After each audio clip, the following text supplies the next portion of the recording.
Yo, it's your boy Ryan, Northwest Sports Fanatics, back at you with a new video. Today is Friday, April 5th, 2024, with your boy Ryan and the Northwest Sports Fanatics. Make sure you guys subscribe to the channel. Smash that like button either now or on your way out.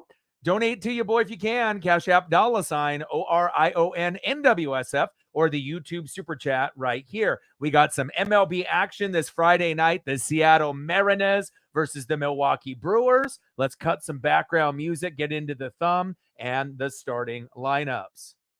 First pitch will be here in roughly about 5 minutes. Let's go. Hope everyone is having a fantastic Friday. Shout out to all the people watching on Twitter/X, as well as the people on YouTube. Love ya and I appreciate ya. Make sure you guys are taking care of your mental health. Very, very important that you're checking off the boxes every day so that way you can win the day. All right, baby, here we go. We got Logan Gilbert on the left, and then we got Christian Yelich on the right. That big old Milwaukee Brewer logo, a little bigger than normal, but hey, I'm expecting a big performance by Yelich tonight. All right, let's get into the starting lineups. First for my visiting Seattle Mariners. Leading off for the Mariners, shortstop J.P. Crawford. Batting second, playing center field, no fly zone, Julio Rodriguez. Let's go, J-Rod. Batting third, playing second base, Jorge Polanco. Batting cleanup and batting fourth, right fielder, Mitch Haniger. Batting fifth, DHing for Seattle, Mitch Garver.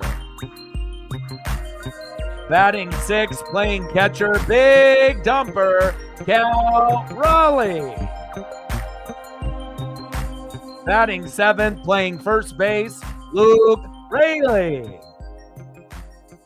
Batting eighth, playing left field, Dominic Canzone. And batting ninth, playing second base for the Mariners, Josh Rojas. Actually, Josh Rojas will be playing third base. I'm not sure why I had that at second. Make sure I make that quick adjustment there. Must have made an error on the photo. And on the mound for the Mariners, Logan Gilbert.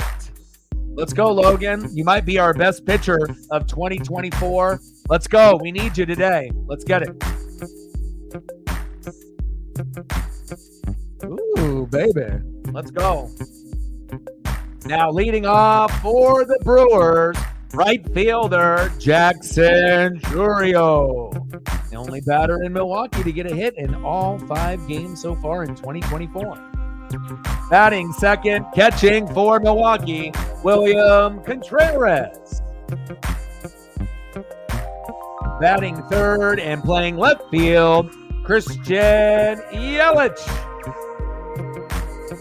Batting cleanup and batting fourth, shortstop Willie Adames. Batting fifth, DHing for the Brewers and the Brew Crew, Oliver Dunn. Batting sixth, playing first base, the former Philadelphia Philly, Rhys Hoskins. Batting seventh, playing center field, Val Frelick. Batting eighth, playing third base, Joey Ortiz. And batting ninth, playing second base, Bryce Terang. And on the mound for the Brew Crew, Freddie Peralta. Let's go, baby. I'm ready. All right, make sure I got everything adjusted. I'm going to get a different photo up here for Luke. See what we got here. And hopefully he'll get a little bit more playing time, so we'll have more options to choose from. There we go. We'll go with this one.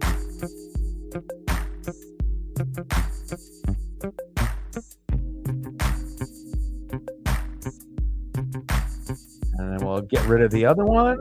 There we go, baby. I'm ready. Would be a good one here tonight. Daniel in the building. What's good? Reflect in the building. What's good? Scammer in the building. What's good? I'm good, man. Orioles definitely are killing it. Mariners are starting to scale back a little bit. And, even though we have a 3-4 record, not the ideal start, but it could be much, much worse considering pitching, the bullpen, defense, and hitting have been below average, if not piss poor. So hopefully, we end up getting a dub here tonight. And I was looking forward to getting the other two matchups with the Brewers done this weekend, but it's WrestleMania. So after this particular matchup, we'll be doing WrestleMania Night 1 tomorrow and WrestleMania Night 2, but I will be watching the Mariners and the Brewers at the same damn time. Let's go.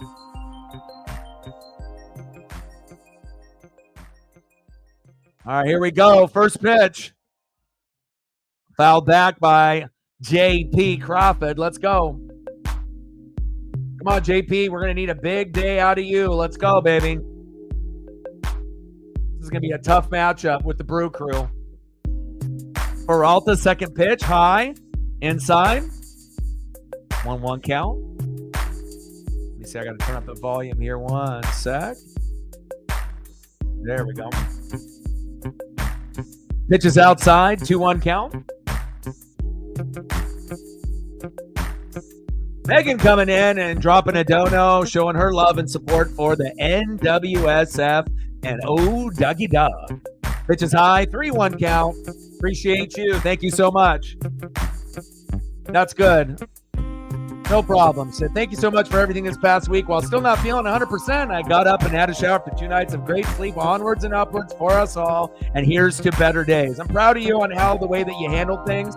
Again, anytime that we end up having a trigger, based off something that has happened to us in the past or currently, it's hard to be able to manage those feelings, but to be able to understand what it's going to take to be able to get better. I think you handled it the best that you could, and I thank you so much for your love and support for me and the NWSF and Paisley.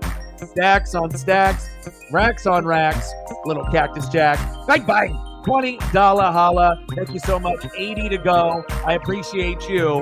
And I'll get you some photos once we get into the commercial break here in just a moment. Let's go, baby. We got a runner on first. Let's take advantage. Let's go.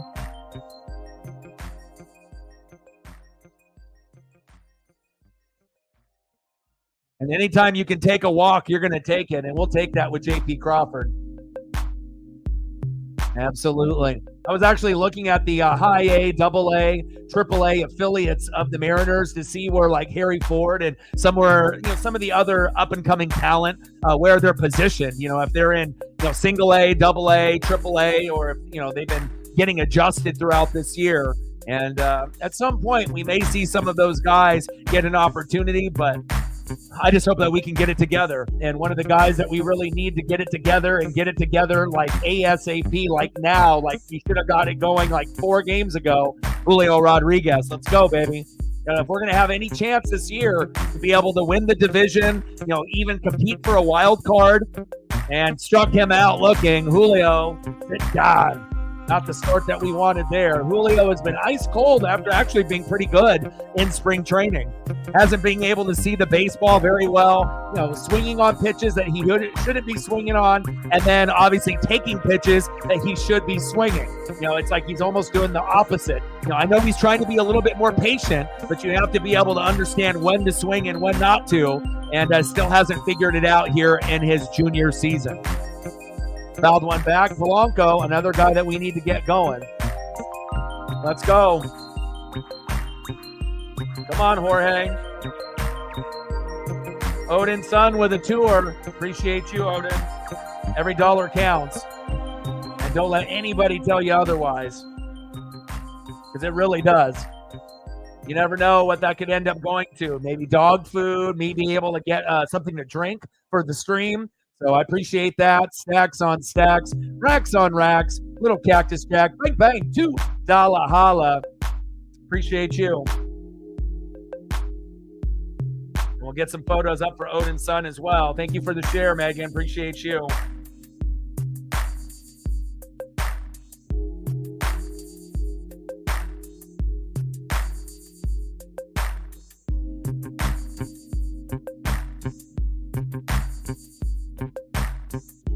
Let's go. Top of the first.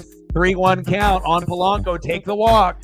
If that's one thing that, we can do, you have to be patient, know when to swing, know when to hold them, know when to fold them. And sometimes, even with your ego, being really big as a professional MLB player, sometimes you just got to take the walk. Like right there, Polanco fouled that off, but if he would have just taken the walk, like I said, it'll help your batting average. You don't have to worry about striking out or popping up or grounding out. And I feel like with the Mariners, we need to be able to learn that, getting hit by a pitch, even though we don't have Ty France in the lineup, and he gets hit all the time, at least in the last couple of years, getting hit by a pitch, as long as it doesn't seriously injure you, or taking a walk, is getting a guy on base. And getting a guy on base, we haven't really, did that very well, in 2024. So if we're not getting singles, doubles, triples, and home runs, you have to manufacture, hits and runs and getting guys on base somehow, some way. So hopefully we'll be able to get some runs and get some hits here today. Full count, top of the first. Polanco in the box, Peralta on the mound. Let's go. Reflect with a 3-er. Appreciate you. Stacks on stacks. Racks on racks. A little cactus jack. Bang, bang. $3 holla. Appreciate you. We're at 25, 75 to go. Big swing and a miss. And that's what I'm talking about right there. If you just would have ended up taking that previous pitch 2 pitches ago at the 3-2 count or 3-1, you would have been to first. And then we would have had guys on first and second. But lo and behold, you're swinging when you shouldn't be. And what happens? Another out for the Mariners. Next up, right fielder, Mitch Haniga.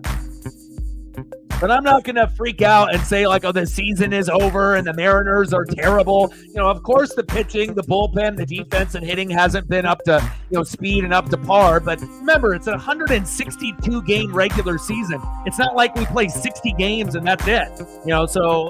The cause to be able to be freaking out, there obviously is going to be a little bit of concern. It is early, and if you go back in past history, with the Mariners, we haven't been very good in April, May, or June, and sometimes it takes us half of June or the third week of June really to start heating up. But especially when we did so good in spring training, I think that's why a lot of people are let down because, we started off very bad, 9-1, finished off spring training with like a 15-13 record and got hot at the end. But none of the players have really carried over, that type of performance except for maybe Josh Rojas. So kind of unusual when you have your 9-hitter as being your best hitter on the team, within the first 6 or 7 games. Popped up, and he got it. 1-2-3 inning for the Brew Crew. GG, man. You guys played well. I'll give you that. That last matchup that I did, embarrassing, 8-0, but hopefully we won't have an 8-0 game here tonight. Megan and Odin and Reflect, let me know what you guys want for photos, and I got you. Appreciate you guys very, very much. Oh, baby. JP, Julio, Polanco. I mean, I don't know if we need to actually, change up the batting order itself, to get a new look and a new vibe, even if that means putting Julio at the leadoff spot like we did in his rookie season. You have to just look for, different types of advantages in a lineup. And, if what you're doing isn't working, even though traditionally JP is the leadoff hitter, I wouldn't be opposed to switching it up for a couple games just to see, if we could get a different result than what we've been typically getting within these first 7 games of the regular season. Now, should JP be the leadoff hitter for a majority of the season? Yes, but, if it's not working, you can make little tweaks in the lineup and see if that might, give us a little bit of a hot streak. Oh, baby, leading off for the Brew Crew, right fielder Jackson Churio, the only player on the Brew Crew to get a hit in the first 5 games. He's a stud, up-and-coming player. Batting second, catching for the Brew Crew, William Contreras. And batting third, the best player on the team in most people's books, Christian Yelich. Started off early in his career pretty hot, last couple years, kind of up and down, based off expectations of Brewer fans, but still a pretty solid player, Christian Yelich.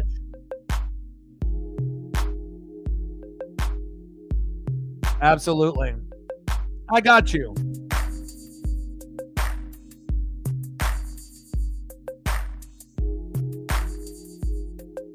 All right, come on, Logan Gilbert. Bottom of the first. Chopped up foul by Churio. Come on, baby. And Logan, we need you. You know, you might be the best pitcher for the Mariners in 2024. Let's go. We need you desperately. Gilbert, little chopper. Good defense. One away. Nice start there for the Brew Crew against the Mariners. I like it. Next up for Milwaukee, catcher William Contreras. See if I can get a couple Hanagers here.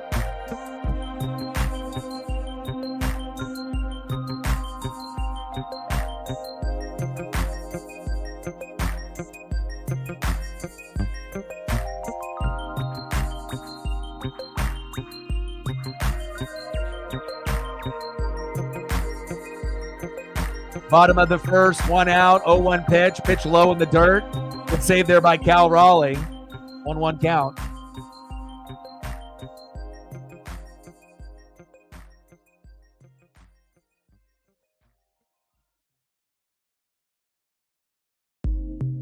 One pitch, popped up. Center field, Julio's there, no fly zone. 2 away, Trident's up, let's go.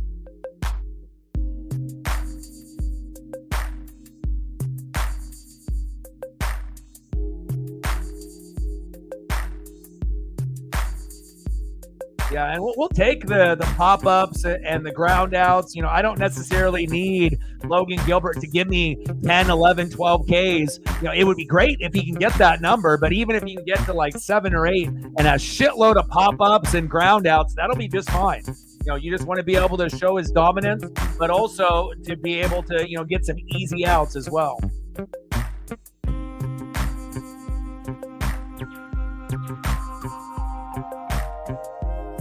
%, first pitch swings, I see. Okay.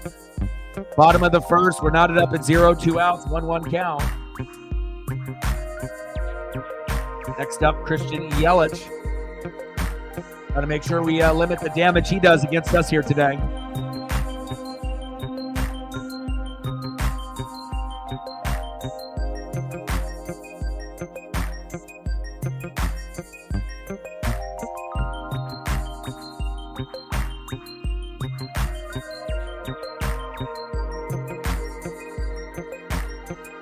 Pitches outside, 2-2 count.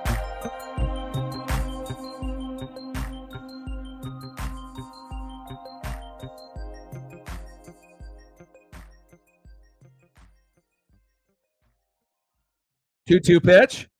Pitch right down the middle. Got him. There we go. Nice job, Logan. Yes, sir. Mariner Moose comes out for that one, baby. Let's go.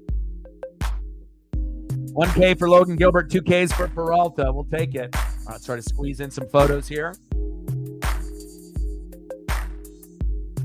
Good old Mitch Haniga. We're going to need a big day out of Mitch Haniger, I'll tell you that.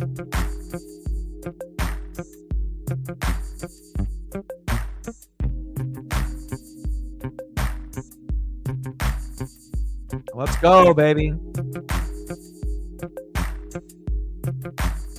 Next up for the Mariners in the top of the second, DHing for Seattle, Mitch Garver.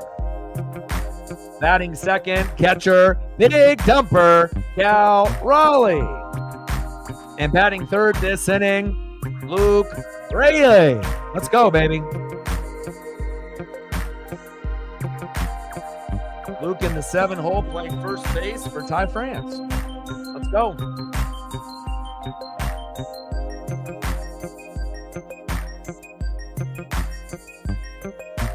Yeah, he's still injured, but hopefully we'll end up getting him back, sooner than later.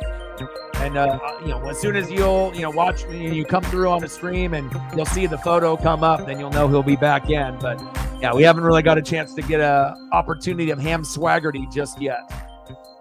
Let's go. All right, let me see here. That is a good question. Let's see. I mean, they seems like they update things. He's still on a 10-day IL. Let's see if they have any updates on it.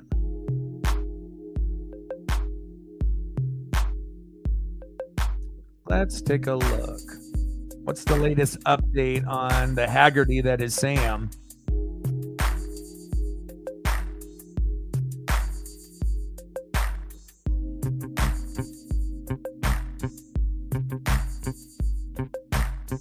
There's no new information on any injury there, so it doesn't tell me. I'd have to probably dig a little bit deeper to find out. Because sometimes they'll have an initial injury that they'll go on the IL and they'll be ready to get close to coming back, and then they re-aggravate something else or the same thing. But unfortunately, it doesn't show me anything on the ESPN page. Yeah, he's been out for a long time. He hasn't even played all year, and I don't think he even played in spring training either. So must be semi-serious, but it looks like he's on the 10-day IL and trying to look, see. Yeah, so I think the last time that he ended up playing was last season. I don't think he's even suited up at all so far in 2024.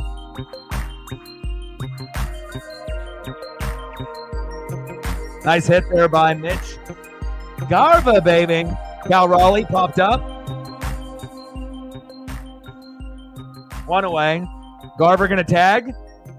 I'll say Garver's probably not too fast enough to tag from second to third.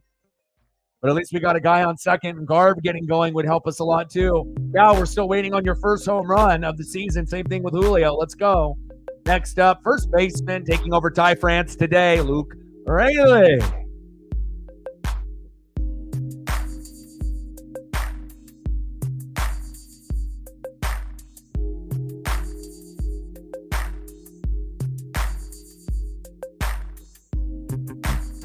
Pitch is outside, 1-0 count. MSU in the building, what's good? We got some fine bitches. Now, Ty got hurt, so they have him out. I don't know how serious it is. Let's take a look on what it shows. So, Ty Francis paternity. So, paternity, baby. And then Haggerty 10-day, Brash 15, Wu 15, Bazardo 15. So a new baby on the way. Or the baby was already born. So throw to second. Safe. No, you're good, Reflect.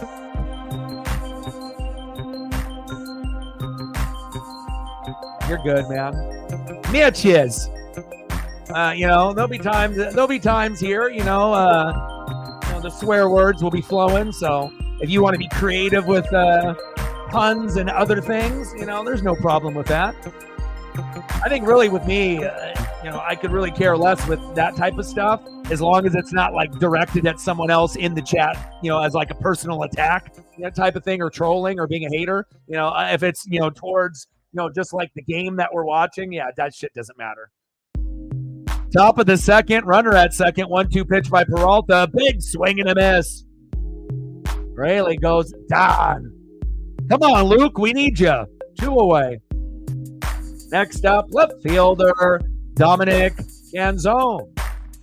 And I was thinking about doing a stream, yesterday, but there was no Kraken, no Mariners, and I thought it would be a good opportunity for me to just spend time with Paisley since we're going to be doing Mariners today, WrestleMania tomorrow, WrestleMania on Sunday, day 1 and day 2, even though I'll watch the Mariners and we'll watch a little bit of March Madness at the same time. And then we'll be getting right into the Mariners, Monday, Tuesday, Wednesday as we get into next week. So I got caught up on Law & Order SVU, all of season 25 from this year.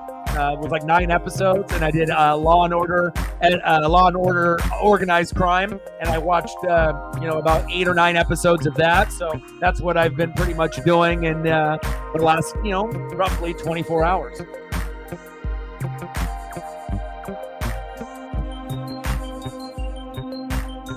Let's go.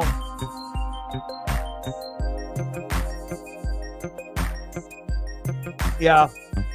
WrestleMania, though, is so big. So, I know there's going to be some Seattle fans and Milwaukee fans that, would want me to do the Mariners and the Brewers. I mean, I'll end up watching it. But WrestleMania is going to be really big this year. It's always big, but the card looks very, very good. And that's all right. If you feel like stopping in, you can. If you want to play video games, obviously you're definitely more than welcome to. But I'm going to definitely be watching multiple things this weekend.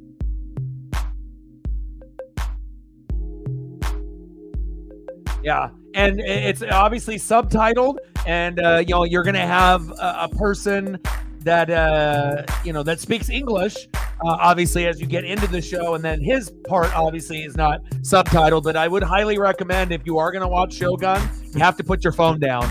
You can't be multitasking, because the way the subtitles come up and when they're speaking Japanese and whatnot, like if you're not paying attention to the subtitles, you're not going to know what's going on. So it's like one of those shows where it takes place in 1600 Osaka, Japan, and there's a lot of war, a lot of deception and strategy and betrayal. So you have to really pay attention, to anything that has subtitles, specifically that show, because I even caught myself, a lot of times where I'm like, oh, you know what? I can probably play around on my phone and read while I watch the show. And then I found myself at certain points thinking, what just happened?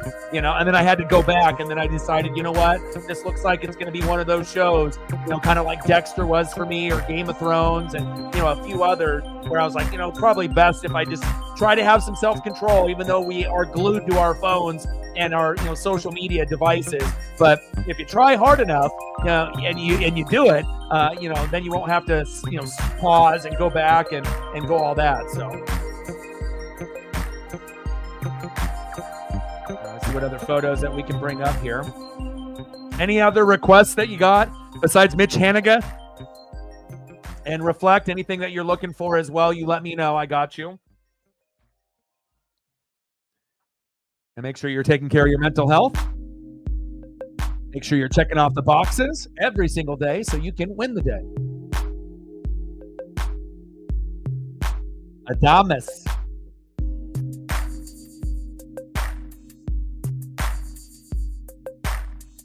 Bottom of the second. Still knotted up at 0.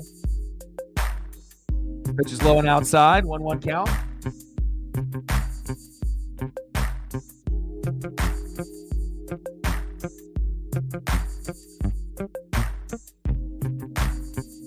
One pitch. Oh, he crushed that. Back. Gone! Damn it. Wow, Willie. Big Willie style. First home run of the season. 1-0 Brew Crew. That's tough. All right, Adamas. Nostradamus. Damn it. Second deck in right field. Next up, DH Oliver Dunn. And on the bright side, at least it was only a solo jack, not a 2-run bomb, 3-run bomb, or a grand slam. Otherwise, we probably would not be sitting in a good spot at this point. Popped up. 1 away. Next up for the Brew Crew, first baseman Reese Hoskins.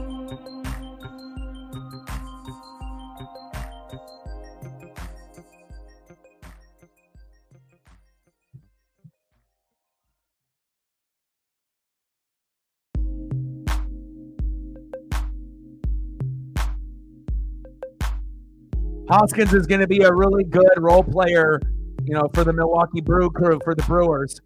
He's going to hit pretty close to 300. Sometimes he'll be over a little. Sometimes he'll be just under. Like right now, I believe he's just under. Let me take a look. So depending on what he does at this at-bat, but right now he's at 294. He gives you that veteran presence and also that kind of championship mentality. Even though the Phillies, ended up not winning, but to be able to get to that level and to go deep in that playoff run, I think it's going to, carry over to a lot of the teammates. 294 average, 2 homers, 5 ribbies so far in 5 games, which is pretty damn good for the Milwaukee Brewers. I imagine the Phillies miss him and wish he was still there.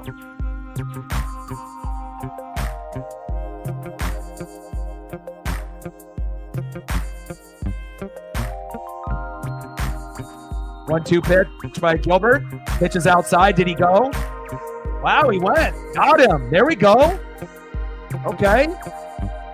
Nice slider there by Logan. We'll take that. 2 Ks for Logan. Let's get to 10.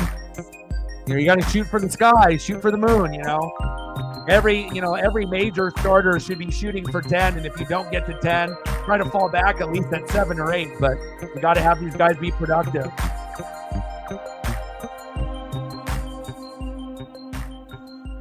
I don't know. I think if the Orioles ended up making the World Series, that would be awesome. Small market team like the Mariners, much better than us this season. And, just like the Diamondbacks, it's always nice to be able to see sometimes bottom feeders, rise to the top, or teams that are kind of stuck in the middle or stuck in mediocrity. So I really like it that, it's going to be tough if like the Orioles take, one of the spots that could have been the Mariners, but based on how the Orioles are playing and the Yankees are playing, they look like they're going to be pretty good this year, as well as the Texas Rangers. And then as far as everyone else, it's going to be a battle to the very end to fill some of those other playoff spots unless there's injuries. Frelick is a nice up-and-coming player as well for the Brewers. All right, Sal, nice hit. I see you. Bottom of the second, 1-0 Milwaukee, runner at first, 2 away. Next up, third baseman Joey Ortiz. Shout out to all the people watching on Twitter/X as well as YouTube as well.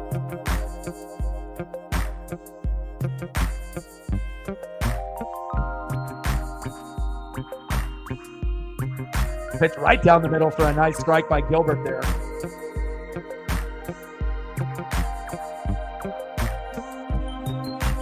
Come on, Logan. I believe in you.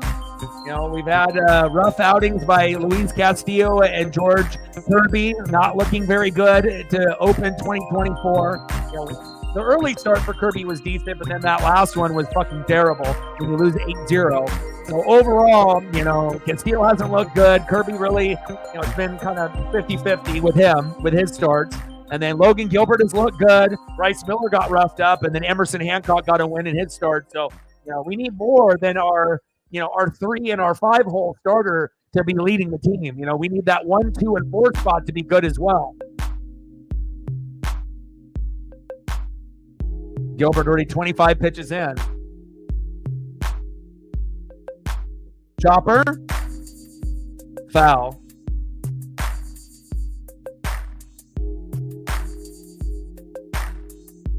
Come on, baby.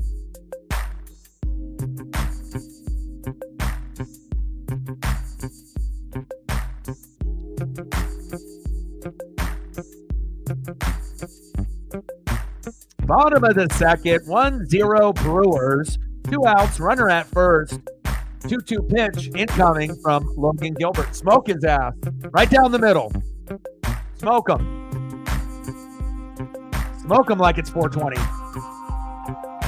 Chop foul. Come on, Logan.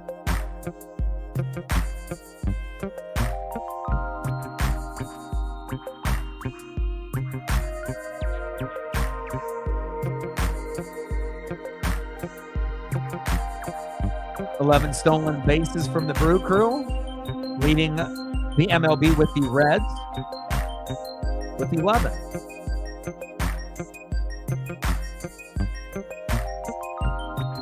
And I get it. You're going to have a good start, and then you get a little roughed up. But I mean, Castillo and George Kirby are instead of being Cy Young candidates, I mean they're giving up 5, 6, 7, 8, 9 runs. It's just ridiculous, So it's like pitching is being, below average. Bullpen, not so good. Defense has not been up to what we expected. And then hitting has been way lower than anyone anticipated. So it's like we always bitch and moan that we get one thing and not the other. But we normally get at least 2 out of the 3 things or 3 out of the 4, and then we might lose still. But you don't want to be bad on everything. You don't want to be bad in pitching, bullpen, defense, and hitting. You got 4 categories. You don't want to be bad in all of them. It's going to be really hard to win games if that's the case. Over his head. Damn it. Frelick will score. 2-0 Brewers. Brutal.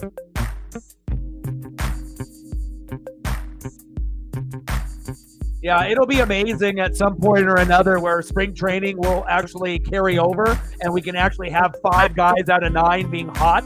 Not the whole team, but like 5 out of the 9 guys in the starting lineup are hot, batting 300 or better, and then we can get off to maybe like an 8-2 start or something of that nature. I mean, I think that's what Mariner fans have been dreaming of. I know not only you, but me, but a lot of others. But again, it just seems like no matter who is on our roster, and no matter if we make roster moves or not, it doesn't matter who's pitching or who's hitting. It's like the same result keeps happening to us year in and year out.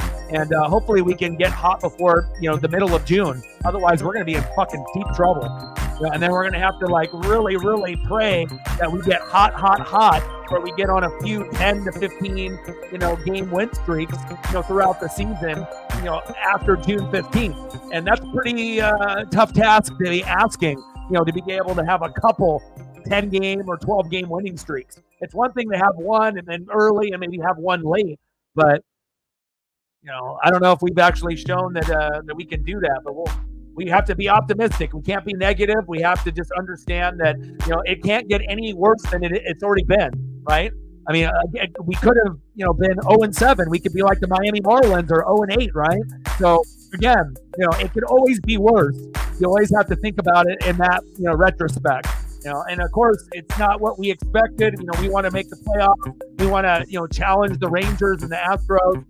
And at the very least, if the Rangers are going to be as good as last year, fine, if that's the case. But then we want to be the second place team by, no doubt, even ahead of the Astros and the Angels and the A's. And we want to be a wild card team. But still, we're not there yet. But I'm optimistic, and hopefully we can get our bats going. 2-0 Brew Crew. All right, let's try to get some more photos up here.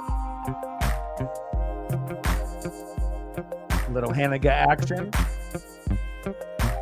And let me throw something up here for Odin's son, even though he's not in the room.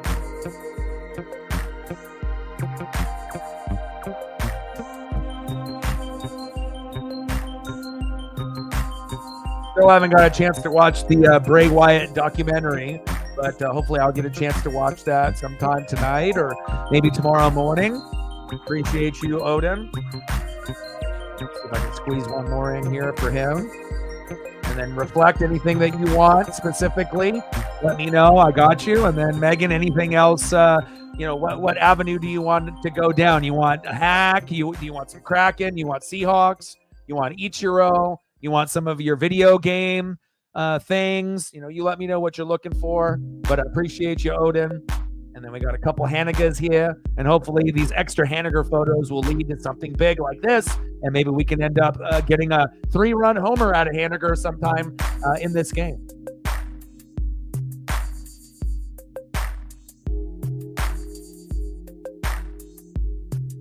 Let me delete those, make some more room. Shout out to Reflect and Odin's son, as well as Megan for showing the love and the support.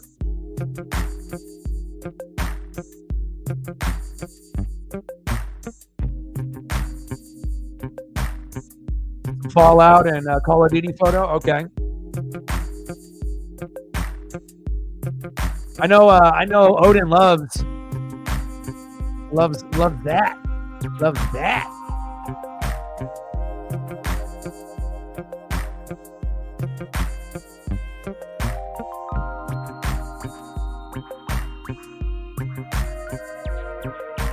See if I can find a photo here.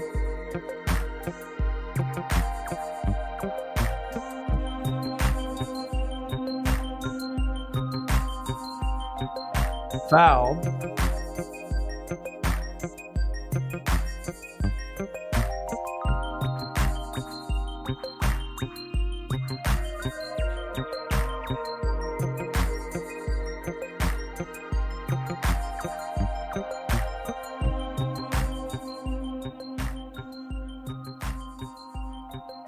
That's a cool photo. Junior in the building. What's good? Josh Rojas batting .417, really the only player that's been playing good for the Mariners based off, the average itself.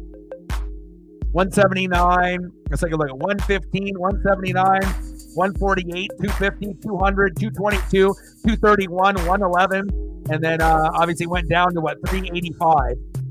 You have one player, almost like last year with Jared Kelenic. We only had one player that was really playing well.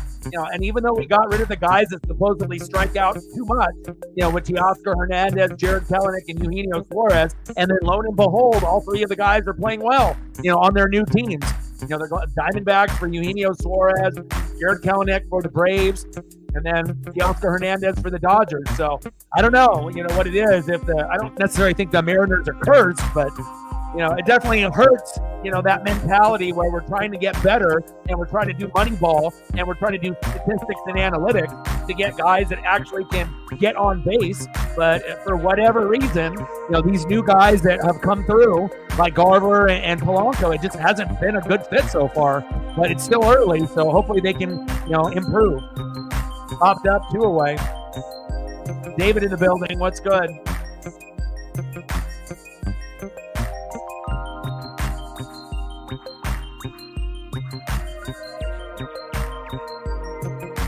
I might have to take a listen.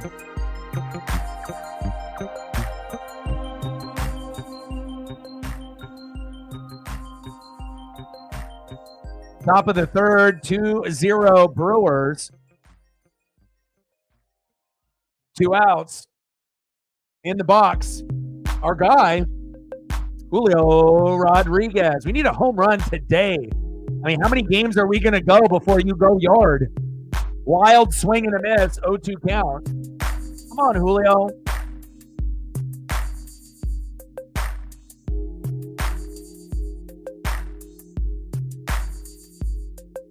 Come on, baby. Trident's up. We need this. We need you.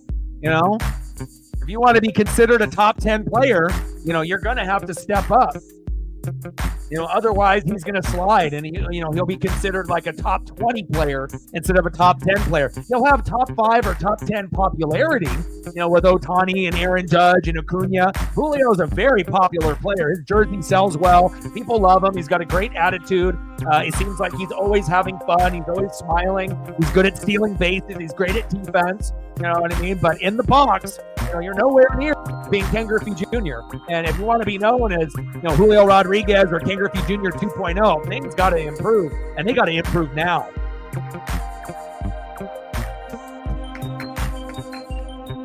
Jeremy in the building, what's good?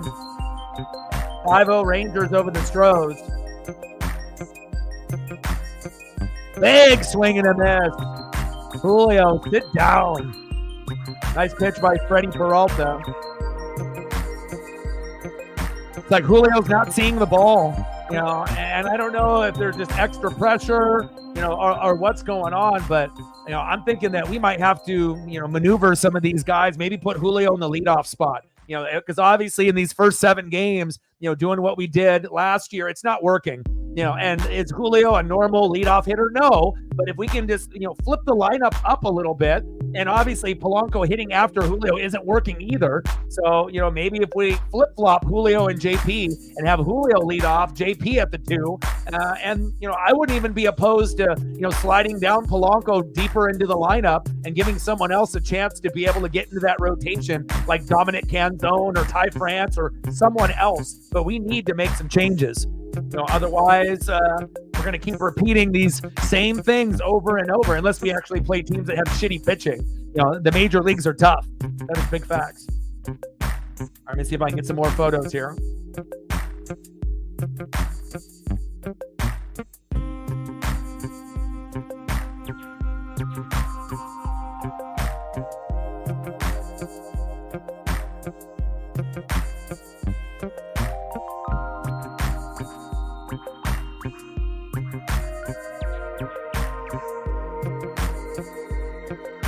We're at 25, 75 to go.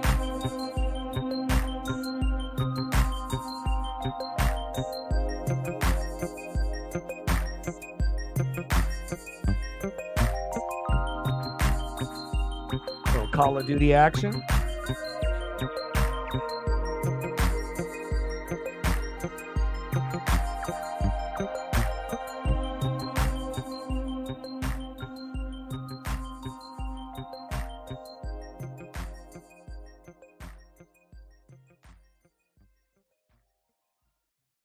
That's a good question. I mean, I really don't know how this is going to play out. I know once the starting pitching goes out, there will be more opportunities for offense, but I mean, I don't really know who's going to be coming in, after Logan Gilbert, and I don't know who's going to be coming in after Peralta. So this is the first game in the series and the first time that we played in Milwaukee, I think, in like 5 years. So.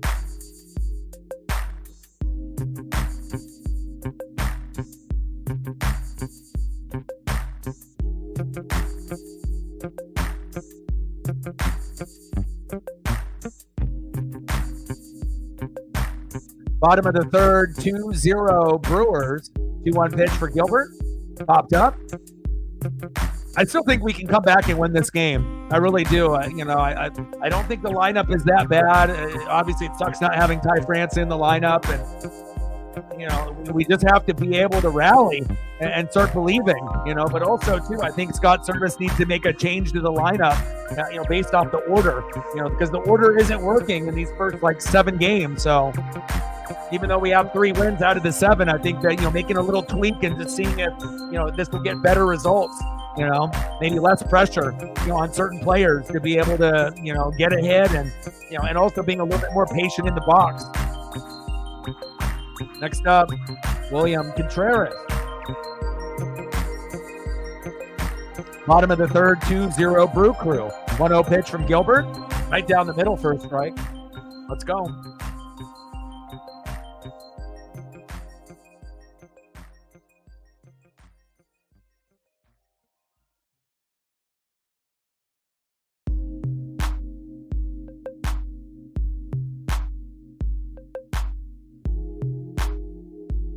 Go, baby.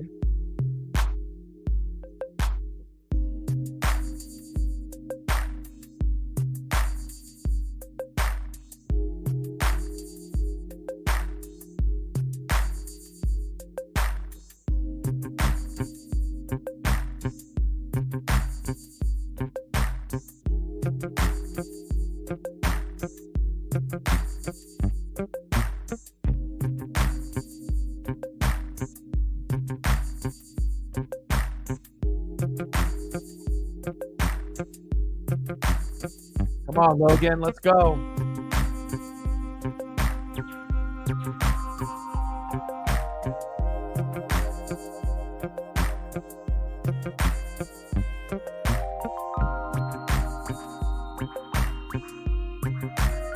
Yelich in the box.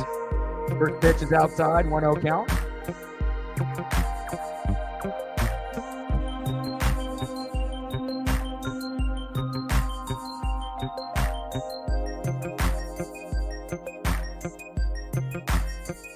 Pitch is high, 2-0 count.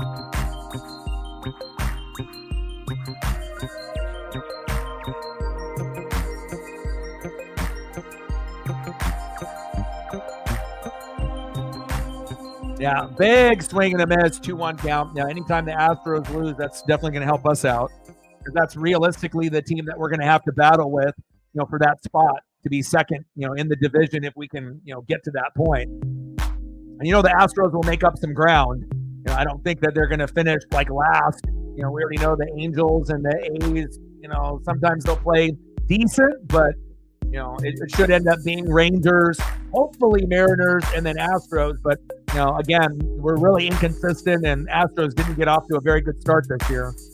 Got him. Nice job, Logan. 3 up and 3 down. Nice job. There we go. Another K for Logan Gilbert. He's one bright side besides Emerson Hancock. End of the third, 2-0 Brew Crew. So we got 3 innings pitched, 3 hits, 2 earned runs, no walks, 3 Ks for Logan Gilbert. Peralta, 3 innings pitched, 1 hit, no earned runs, 1 walk, 6 Ks. And we're striking out left and right. We need to get better. Let's go.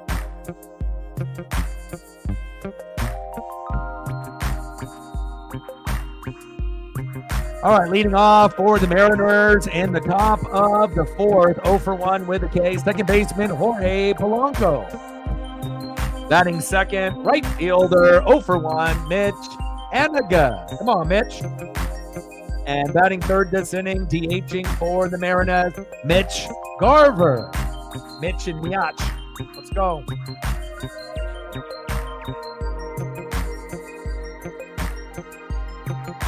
What other photos we can pump out here?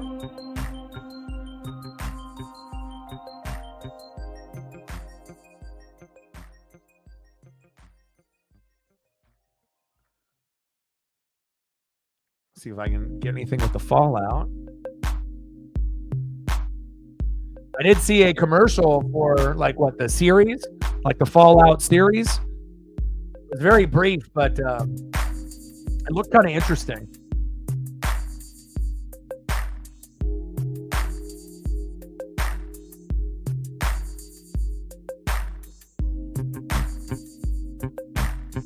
Anytime we end up putting the gaming stuff, it definitely makes me, want to get, kind of dive into that world. Top of the fort, 2-0 Brew Crew.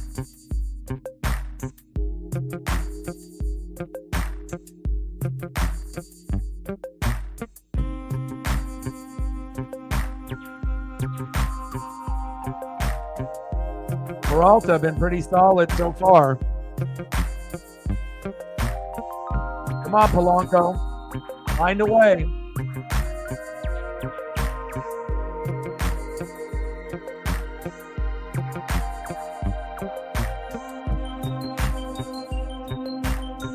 John in the building. What's good?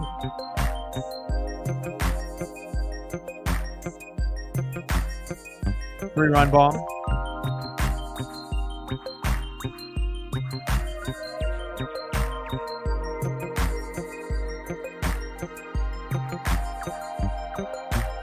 Little underhand throw. One away. Yeah, when I saw it, I was like, "Ooh, it kind of looks, like worth watching," and I probably will check it out at some point or another.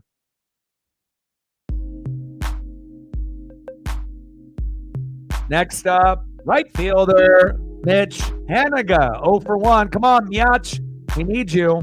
But again, it's not just one player that's been, underwhelming.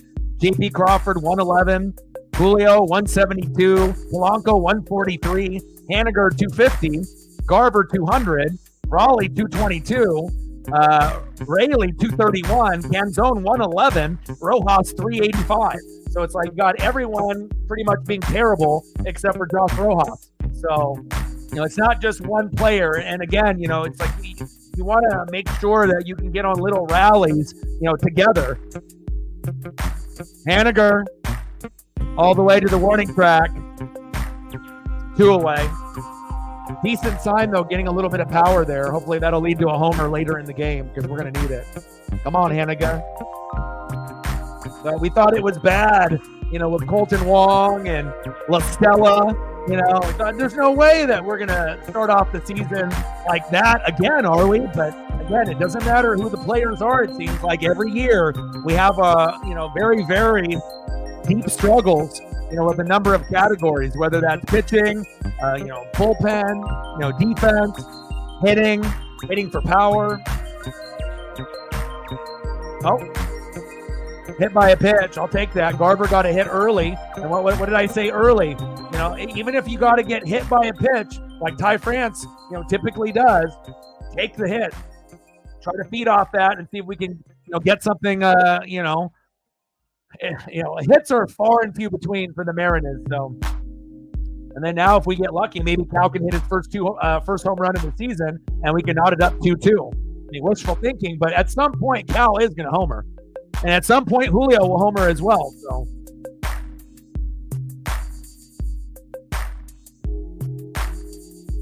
thanks, Jeremy. Appreciate that.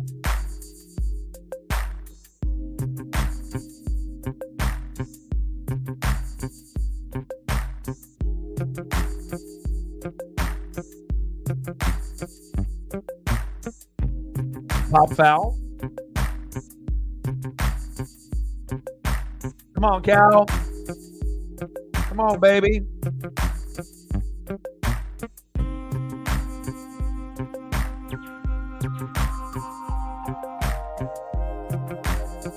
Come on, big dumper. Pitch is low and into the dirt. 1-2 count. Come on, Cal.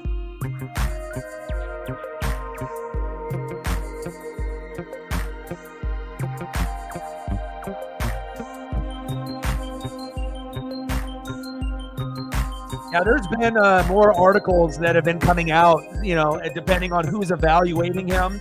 And I've read some that, they think that he'll be, middle to late first round. But yeah, I have heard other evaluators that supposedly aren't as high on him, that they would have him in the second. But ultimately, if he goes in the first or the second, but if he ends up being a Pro Bowler, All Pro, or Hall of Famer, it really doesn't matter, But again, I think that he's worth a first round pick, but it also depends on how many quarterbacks come out, wide receivers. There's going to be a lot of offensive line, so we'll have to wait and see, how many teams actually need a center. Got him. Damn it. But again, just because someone evaluates him as a second rounder, that doesn't mean that they know anything. There's a lot of guys, that aren't very good at evaluating.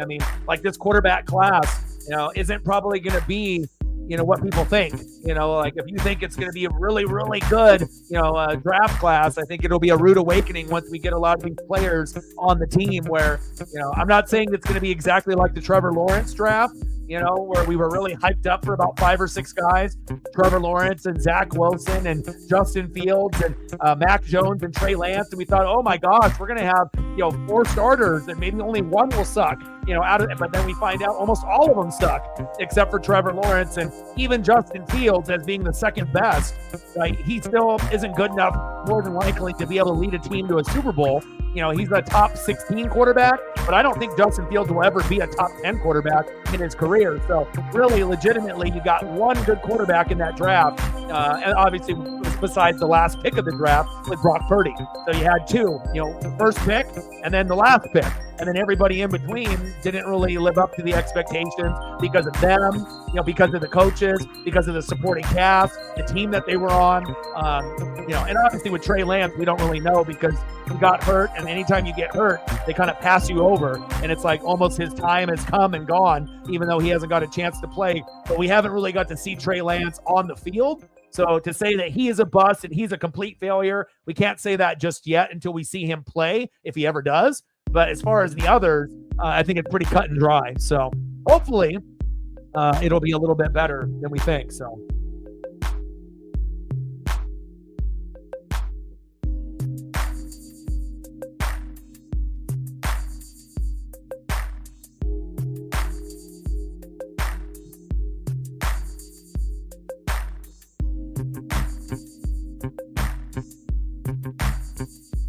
Go to the bottom of the 4th. Go, Gilbert.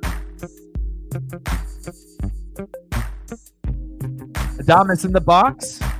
Got to make sure that we keep him clean. Can't have him go yard again.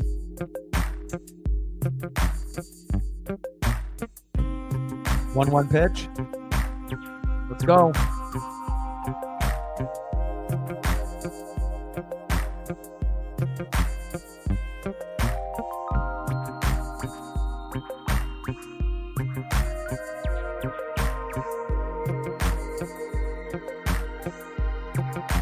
Bottom of the 4th, 2-0 Brewers.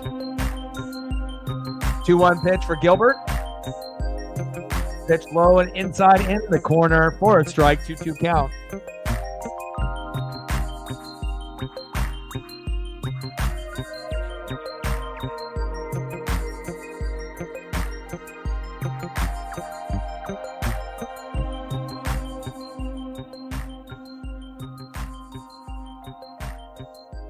Two pitch.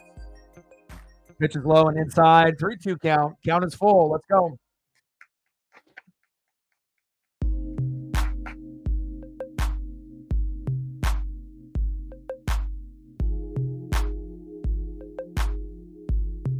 Up. There we go. Nice catch by Julio. No fly zone. I see you. Nice job, Julio.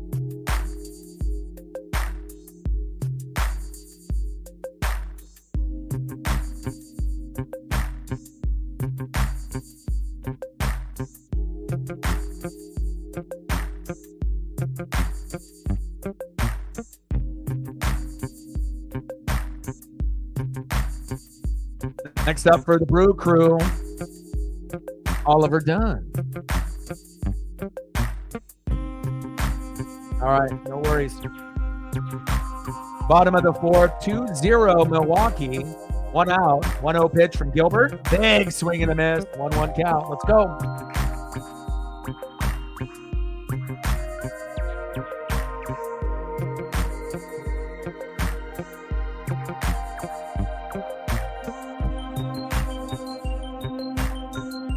Oh, back, gone. Done, homer to right center, 413 feet. Golly, he crushed that.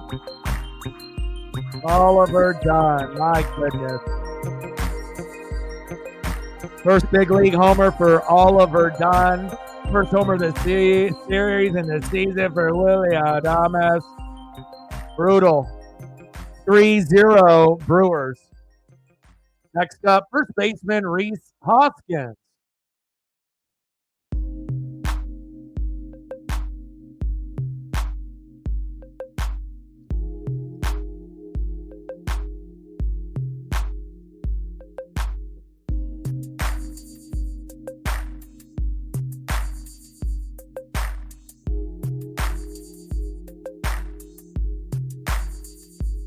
Big homer for Oliver Dunn, first in his career. Hoskins in the box. Come on, Logan, settle down.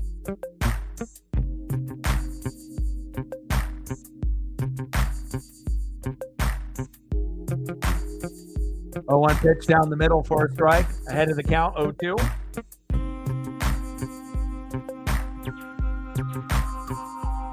Shout out to all the people watching on Twitter/X as well as YouTube. Appreciate you.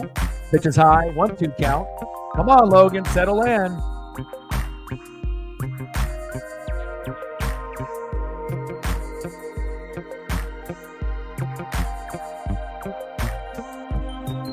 Big swing and a miss.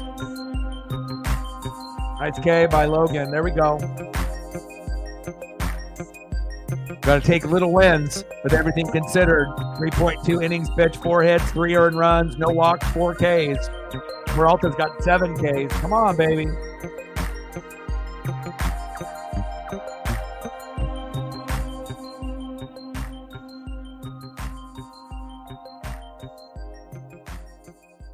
Next up, center fielder Sal Frelick, 1 for 1 with a run.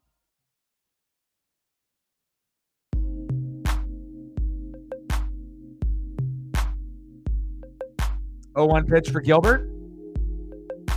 Pitch in the zone for a strike, 0-2 count.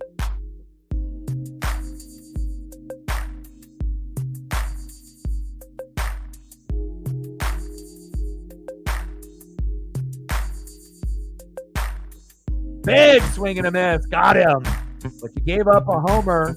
And I think that, with all the big hits and the big home runs that the Mariners are giving up, if we just had a little bit of offense ourselves, it wouldn't hurt as bad. But it's like when you're giving up a lot of home runs and a lot of runs and a lot of hits, and then you're not able to respond, then it makes the losses feel a little bit worse when you're not really able to compete with some of these teams. But again, it's early. It's the beginning of the season. And again, instead of being negative all the time with a lot of the Mariner fan base, you got to be a little optimistic. And of course it's bad, but if it's bad now, you can only go up from here. Things have to get better. So hopefully we can end up getting a little bit of a rally and some of these guys can get some production for us going. End of the 4th inning, 3-0 Brewers. Next up for the Mariners, 0 for 1 with a K in the top of the 5th. First baseman, Luke Raley. Raley with a rally. Batting second, 0 for 1 with a K, left fielder Dominic Canzone. And batting third this inning, 0 for 1 with a K, third baseman Josh Rojas. Let's go.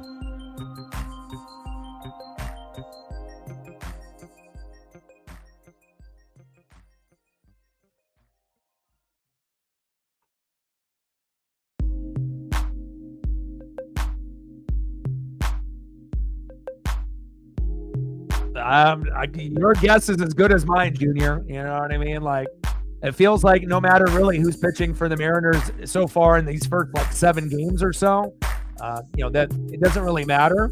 Everyone is finding a way to get hits and runs. We're not, as bad as like the Miami Marlins where we're like 0-7, 0-8, even though I know it kind of feels like it. But especially with that last game that I did a couple days ago on Wednesday when we lost 8-0 for the early start against the Guardians. That was a very poor performance. But again, if we could actually get a little bit of offense to counteract all these hits and runs that we're giving up, it wouldn't look as bad. But again, it's like you have to get the magic number, and the magic number is 7 to 10 hits and 5 runs or more. And if we're not getting 5 runs or more or 7 to 10 hits, we're going to lose 90 to 95% of the games. That's just how it is. And also, I got to give credit to the other teams that we played so far.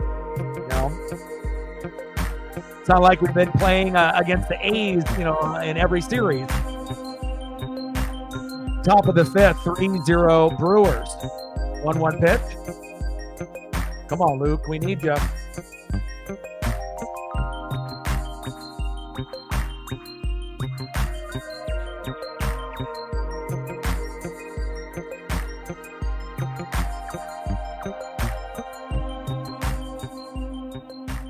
Got him.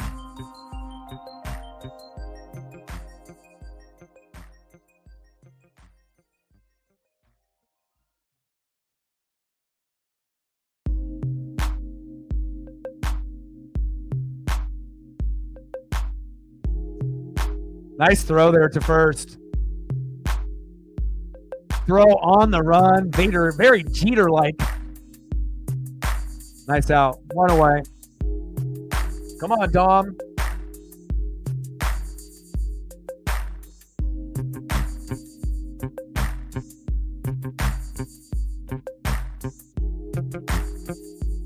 Ooh, nice save by Contreras. That easily could have been a wild pitch.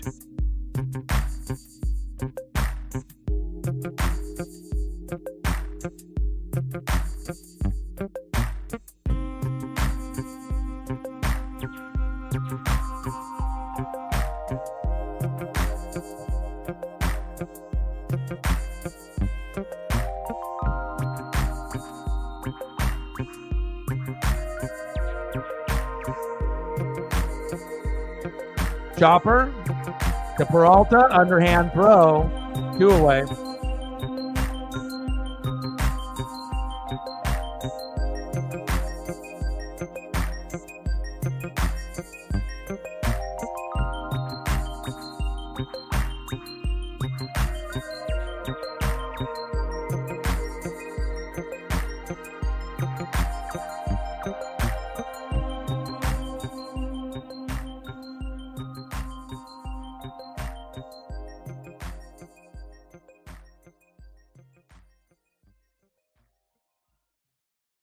Top of the 5th, 3-0 Brewers, 2 outs, 1-0 count, 1-0 pitch. Pitch is inside, popped up by Rojas.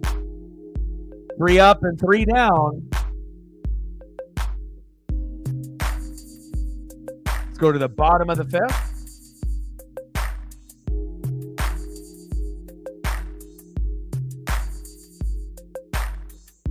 Due up for the Brew Crew, 1 for 1 with an RBI, third baseman, Joey Ortiz. Batting second this inning, 0 for 1, second baseman, Bryce Terang. And batting third, 0 for 2, right fielder, Jackson Churio.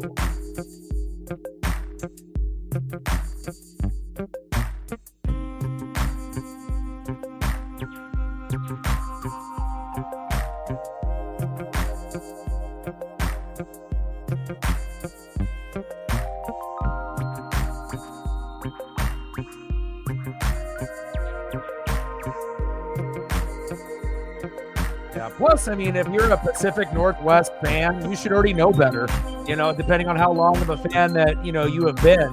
Because, again, it's not like we're going to the playoffs every year. It's not like we're winning championships every single year. Doesn't matter if it's the Kraken or the Seahawks, or the Mariners or the Blazers or the Ducks, or the Beavers or the Huskies or the Cougars. If you live in Oregon or Washington, or you represent any of those teams in Oregon and Washington, a lot of times it's going to be a lot of pain. It's going to be a lot of sadness and a lot of misery, and it takes time to be able to build a championship contender, a long time, and then normally when we get good, we're going to have maybe like a 4-year stretch where we can get it done and we're going to be really, really good. And then if we don't capitalize in that 4 to 5 years after it took us, maybe 10 years to build it as a small market team, right? Then we're going to have to start over, blow it up, and try again and try to be able to manufacture a roster that's going to be good enough. But again, if the owners aren't willing to spend money, right, and it's 54% and they want to be able to make profits, and they're not going to sign players like Shohei Ohtani,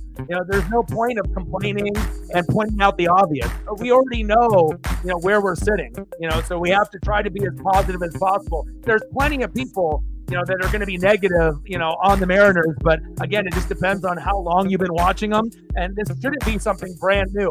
Of course, everyone wants us to be a winner, but, not everything can be peaches and cream. Life isn't fair, and if you don't have an ownership, or a good owner or a good manager, it goes down to the players.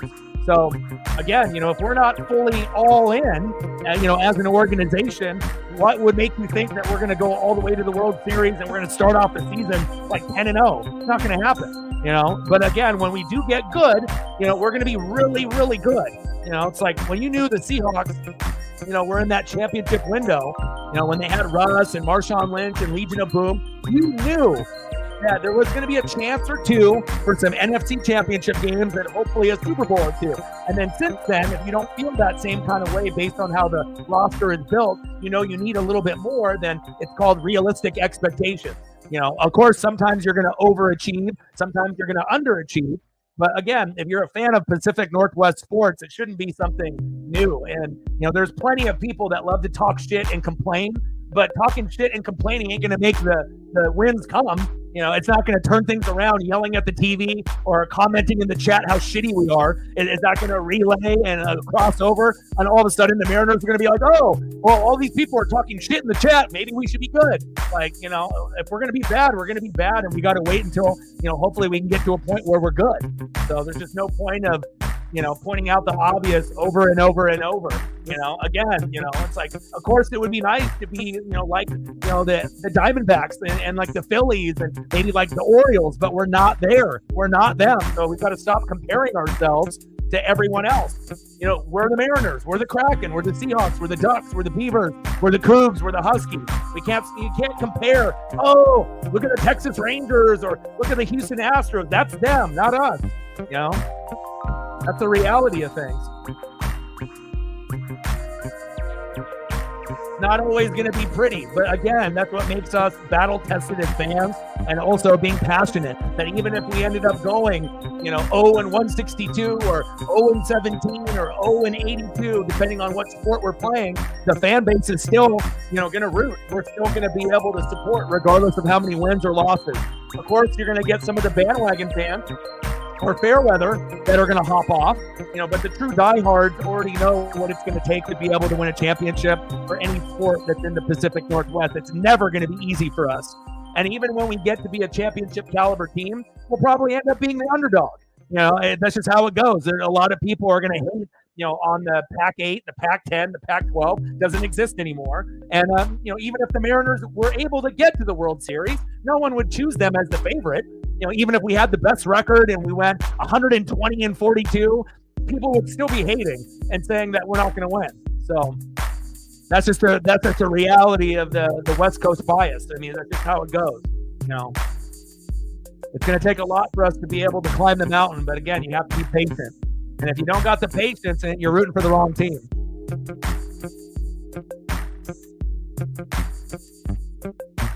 Bottom of the fifth, 3-0 Brewers. 2 outs, 1-2 pitch. Gilbert Churio.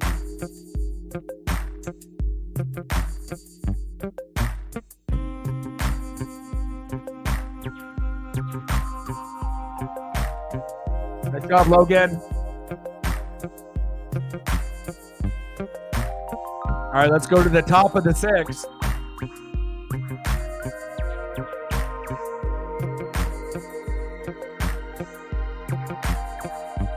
Two up, 0 for 1 with the base on ball. Shortstop, J.P. Crawford. Batting second, 0 for 2 with 2K. Center fielder, Julio Rodriguez. And batting third, 0 for 2 with a K. Second baseman, Jorge Polanco. And you also have to realize too, baseball is the hardest sport to play. So for all these people that are bitching and moaning on how terrible of a hitting team that we are and how terrible we are on at pitching and the bullpen and defense and as well as power hitting and hitting in general, it's very difficult to be able to hit a baseball coming at you 90 to 102 miles an hour, let alone some of these pitchers have like 4 or 5 different pitches. And then on top of that, being able to defend, depending on if you're, an outfielder or an infielder, or to be a good pitcher. It's the hardest sport to play. Basketball, you can have the athleticism if you got the height. A lot of people can play basketball. Football, you got to have a certain type of size and speed. But with baseball, it's going to be more difficult than football. And obviously with the NHL, another thing, you have to be able to skate. You have to have that agility. So, even though like basketball players and football players get a lot of love, the NHL and the MLB, those are harder to play. Like you think just any average person can go out there and do what these NHL players are doing or what these MLB players are doing. It's like, it's very, very difficult. And again, if you get up to 10 at-bats and you hit 3 times out of 10, you're batting 300. You might make millions of dollars. If you get 2 out of 10, you might not have a job. Only 1 less hit. So it's not like these guys are going 7 out of 10, 8 out of 10 batting 800, and then you got shitty guys that are batting 2 out of 10. Like we're talking about the difference between being paid and being great, 3 out of 10, and then being a shitty player is 1 out of 10 or 2 out of 10. I mean, the difference is so close, so that's why it's really hard to be able to be a consistent baseball player, game in and game out.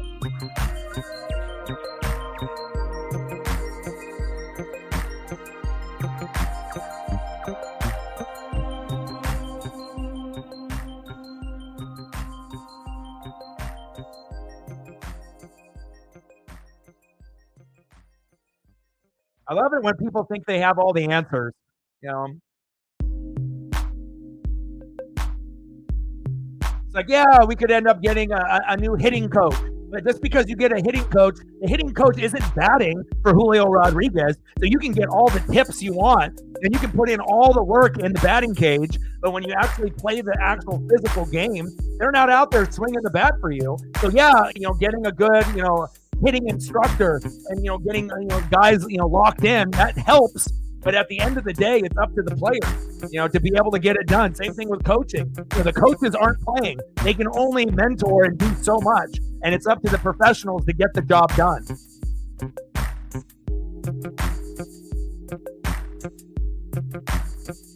It's every Mariner fan is like that. I swear, I'm like the only one. Reflect understands where we're at, and of course, we can talk about being disappointed, on how we played in spring training, where it's going now. But the thing that we realize is that bitching and moaning and complaining over and over and over, like 99% of the other Mariner fans that are on social media, on different platforms, on Twitch and YouTube and Instagram and Twitter/X, and just being negative. I'm not about that life. You know what I mean? Like I said, if you want to go somewhere and be negative, there's plenty of other places where you can, talk to each other and just be negative with each other all day and all night. But at the end of the day, grouping together a bunch of people talking shit about the Mariners isn't going to help them get better. Everyone's got frustrations, but again, you got to try to be positive, and we want to make sure our mental health is good, and it's sports. Life ain't fair. It's not always going to be good. But again, if the organization isn't fully committed, what do you expect from the team? You think if the organization is only 54% committed, that we're going to get 100% results in every game? Hell no.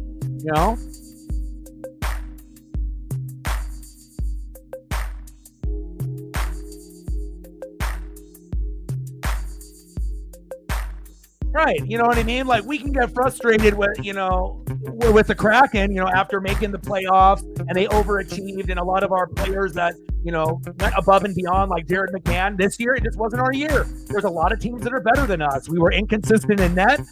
We had guys that got hot at certain times of the season, but not a full season. We didn't get enough out of Bjorky and McCann and Matty Beniers, even though they've been trying to get better late. But again, this is a full season.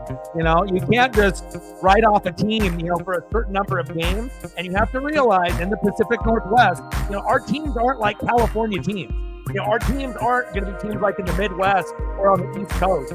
There's always going to be a West Coast bias, and it's always going to be harder for us to be able to achieve, the pinnacle and to climb the mountain, and hopefully if you have a team that's good enough, they probably have a really good owner. They probably have a really good head coach, like when they had Pete Carroll, with Russ and Marshawn Lynch and the Legion of Boom. Everything has to come together. It's a team game. And if you don't have all of the boxes checked off, then you're not going to get the results that all these people are wanting. It's always comparing, to these other teams, again, we have to be able to, understand that it's not always going to be our year. And as long as we have the faith and we keep rooting, right, and we try to stay positive, and hopefully, the organizations will start making the proper moves to put us in a position to win a championship or make the playoffs. So I feel like that's the difference, between real, true diehard fans and ones that are fair weather or the ones that just want to, complain all day and all night, Pitch is inside, 2-0 count.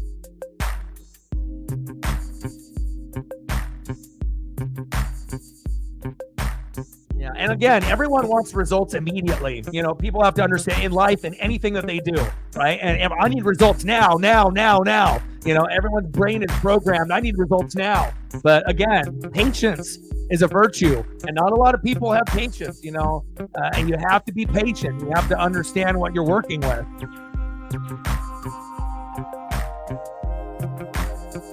6-0 Rangers, nice. 3-0 Brewers, top of the sixth, runners at first and second. One out. Come on, Haniger. Big swing and a miss. 2-2 count. Come on, Mitch. We need you. One swing. We could be tied up. 3-3. Let's go, Miach.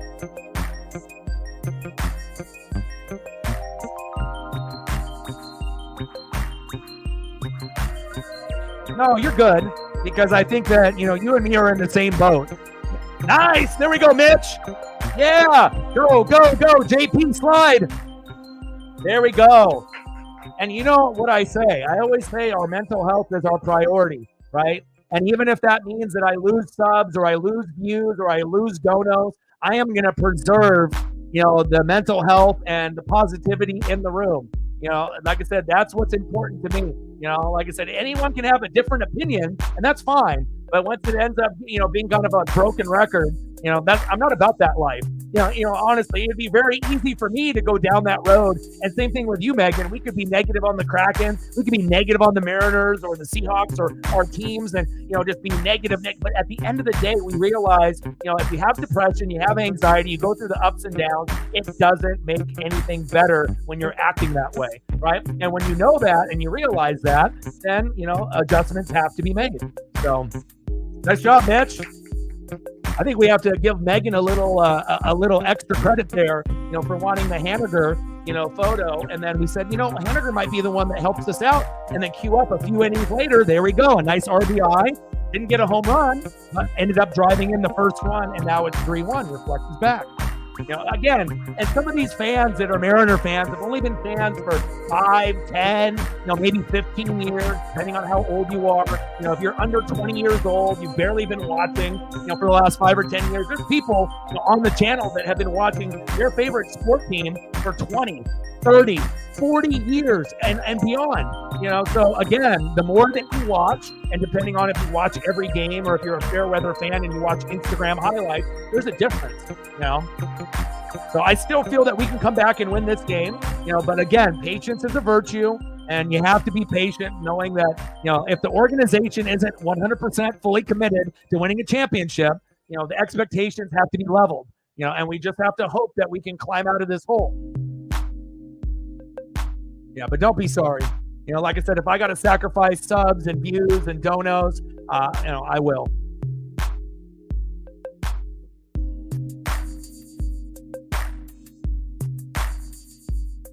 See, there you go. And you can always tell the diehards, and we're fanatics here. We're not average. There's different levels of fandom in sports. You got the fanatics at the very, very top, right? We are the top, the cream of the crop, right?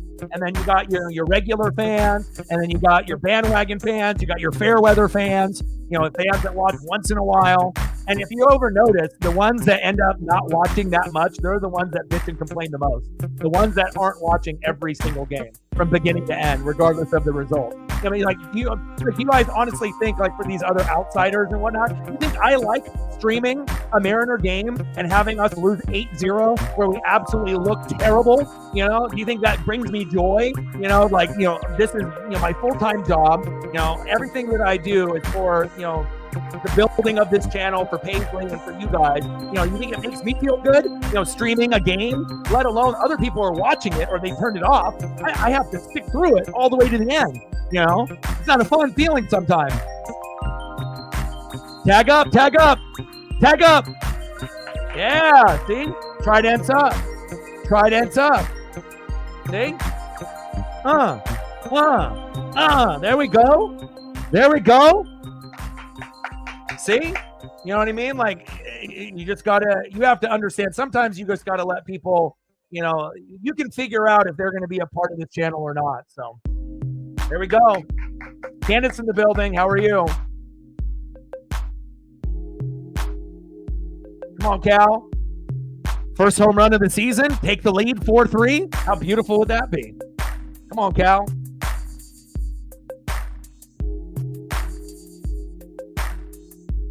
Cal, off the wall, yeah. Look at that. See, you get rid of the negativity, and we're down 3-0. Talking shit, negative Nelly.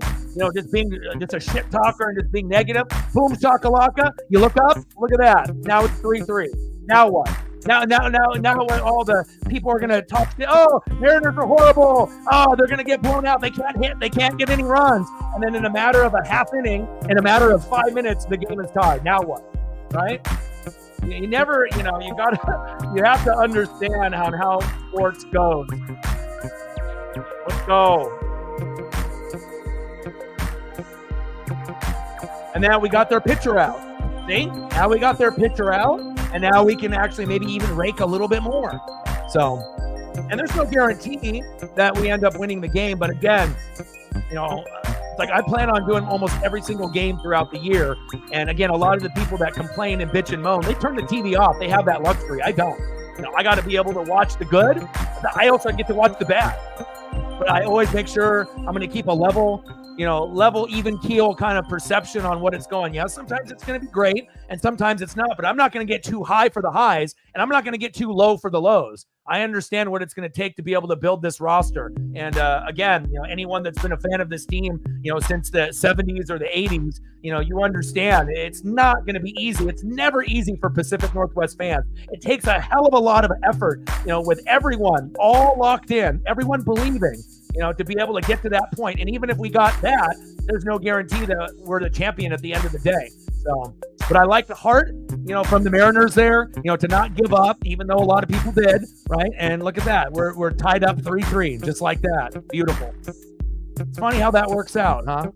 Sports gods, it's like, they listen. They're not going to listen to me or the people in the room all the time, but sometimes, they'll be paying attention. You say something, they figure it out. And again, nice to be able to see them 1 run, 2 runs, 3 runs. Let's go. Let's go.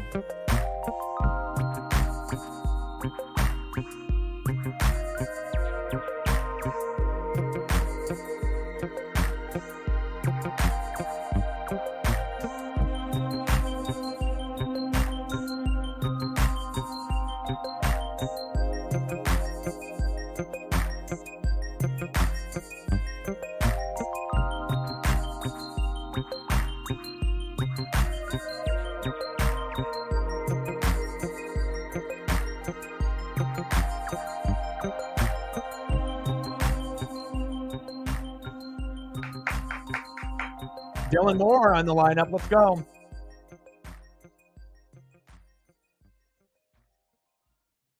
Come on, Dylan.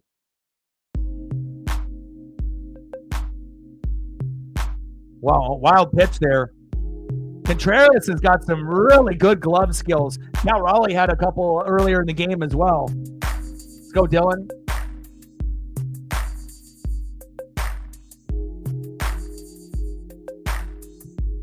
Yeah, I still think that the Astros will recover from their terrible start.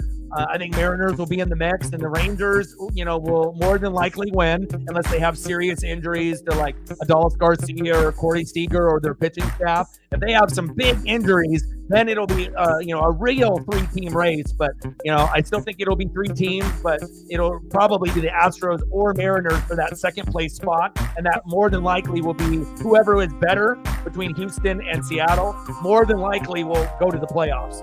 So I'm pretty sure that you guys will find a way to be at the top of the division, But I think so too.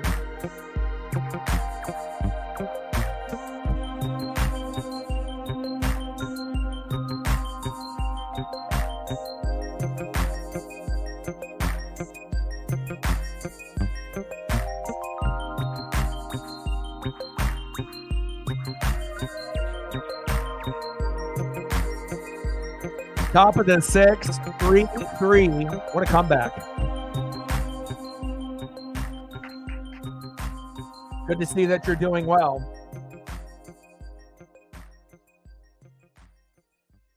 I hope Sarah's doing well also. She didn't want to do the lead mod duties anymore, but could still be a part of the channel. But again, that's going to be something that's up to her if she wants to be able to communicate with us or not. Obviously being a lead mod, there's a lot of responsibilities. I don't stream this like once a week. I'm going to be grinding almost every day.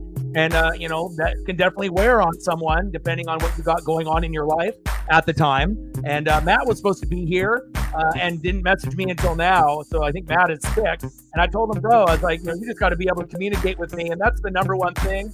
I think, for me, if you're going to be a lead mod for any channel, it's about communication, and you got to be on the same page, especially if I'm going out of my way to communicate with people. I need the same type of respect back, because this is like my business, so it's like if I'm the owner, I need to make sure my managers are going to be on the same page. So if I'm going out of my way and I'm messaging, I need to be able to get a message back in return. It's out of courtesy and respect. So if I'm not getting messages back and the communication isn't there, then we got to be able to find people that not only want to be here, but that can communicate, on a normal basis. So, but I think Matt will be fine. A little under the weather, I think, and hopefully he'll be in here tomorrow. But there's those little subtle things, there's little subtle things like that. It's like obviously, being a mod has certain responsibilities. Lead mod, like, retweet a stream, make sure you're doing the due diligence, like, sub, comment, dono, multiple times throughout the stream, and there's being here. And then if you're not, communicate so that way I can have someone lined up maybe to take over the role, but I hope that she's good. We'll see if she decides to come back or if she's embarrassed now and doesn't want to come back, based on not wanting to be lead mod, but I still hope that she's doing well. And then hopefully Matt will be better tomorrow, and then we'll have him in here tomorrow because I'll be doing WrestleMania day 1 and day 2.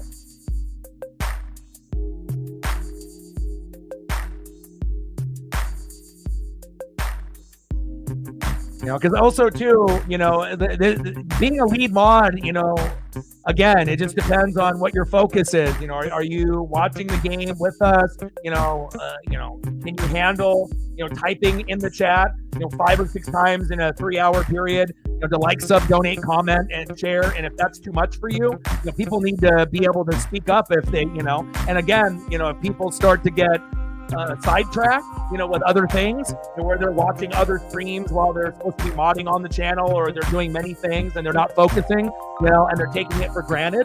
Well, then at some point, things need to change, because we need to be able to A, have people that want to be here, and then B, people that can be on the same page with me. So, and again, it's not like I'm quitting this. This is going to be, my full-time job probably till the rest of my time here on Earth.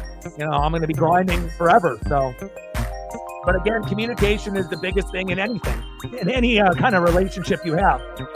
Husband and wife, boyfriend and girlfriend, or even, having a relationship with the mods or the lead mods, people got to be on the same page. 3 up and 3 down, left 2 stranded, but hey, we tied it up 3-3. Try dance up, baby. Let's go. Mr. Williams in the building. What's good?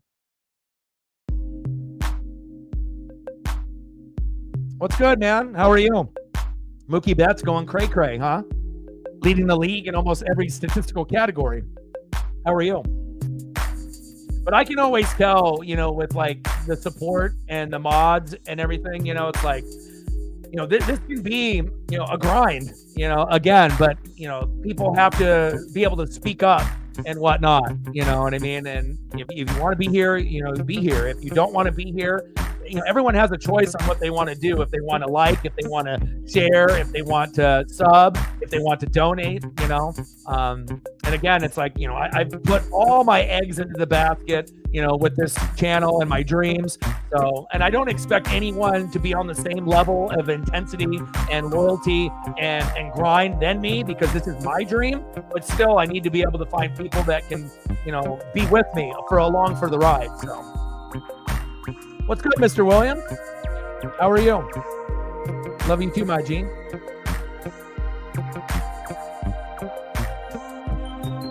Nice comeback.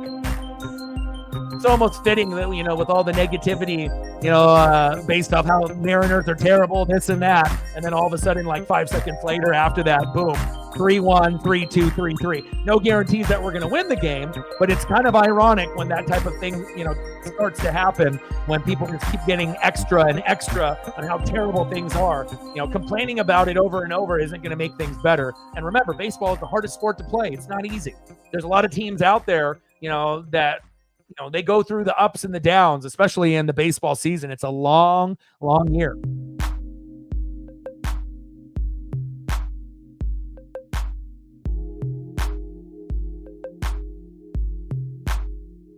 Next up for the Brew Crew, catcher William Contreras. And we'll be doing, Mr. Williams, thank you so much. I appreciate you. Your support means everything with a lot of y'all, that come in here and you show a lot of love. Megan showing the love, Reflect showing the love and holding it down.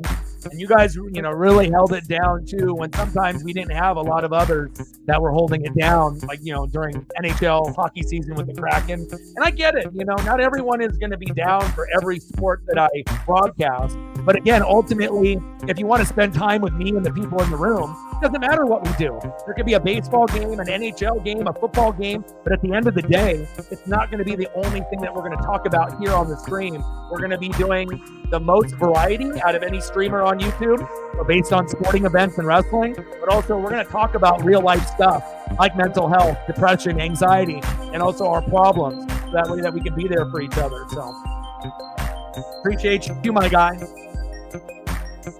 Stacks on stacks, racks on racks, a little Cactus Jack, bang, bang, $50 holla from one of our number one supporters, one of the top dogs, Mr. Williams.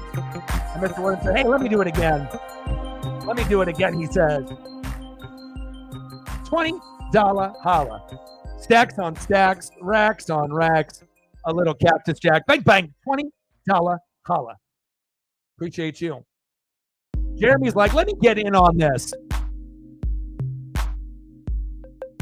There we go. There we go. Well, I assumed that Matt was going to be in here, so I think we started it off. I mean, someone can go through and go back and look to see where we're at. And Jeremy wants to get in on the action. I appreciate you. Love you and the community. Root for the other teams that I rock with y'all. I appreciate that. And again, stacks on stacks, racks on racks, a little Cactus Jack. Bang, bang, $5 holla. Appreciate you.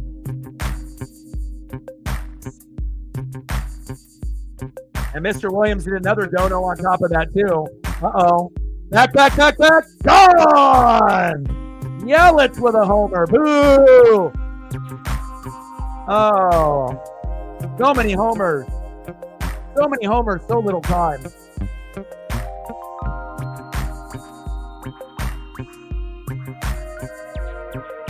Funny how when you end up getting someone to start it off, whether it's like Reflect or Megan, even if it ends up being, like $1, or $5 or $20 to start it off.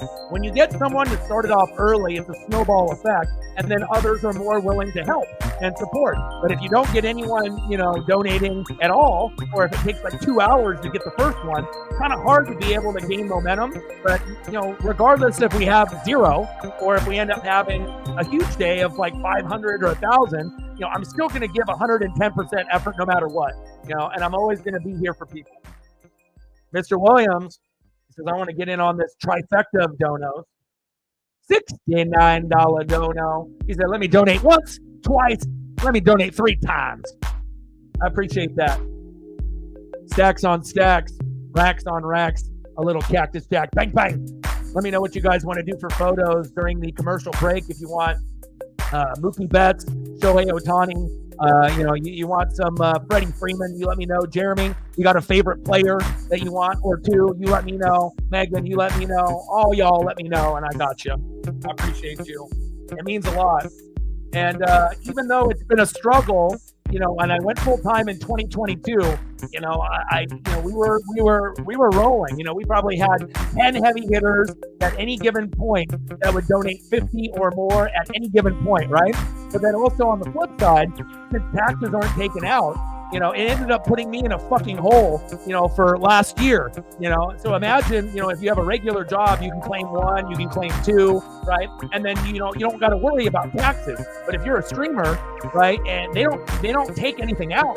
So all of a sudden, if you're making a lot of donos and then you're not, right? And then all of a sudden you have to pay $4,000, $5,000, $6,000, and all of a sudden you're not making the same kind of donos, it's a very stressful thing. And pretty much last year, I worked pretty much for free, to try to pay back, what had happened from the previous year with the support that we had, and we weren't making as much on the dono side. So, it was one of those things, when you have dreams and you have goals, they never said it was going to be easy. And I don't ever expect to be like rich. And I know at some point it may happen, with the support that we get, and as long as I don't quit and I grind it out. But, one good side to, maybe not having as much support than the year before, then it didn't put me in as bad of a position this year or last year. So that makes me feel good that I can kind of climb myself out of debt and, climb myself out of the shit that I need to pay back. So that way I don't get in trouble, right? And then that way I can continue to, try to live without feeling anxiety or depression on thinking, oh my God, I owe $5,000-$6,000. I have to pay rent on top of that. I'm never going to be able to pay this back.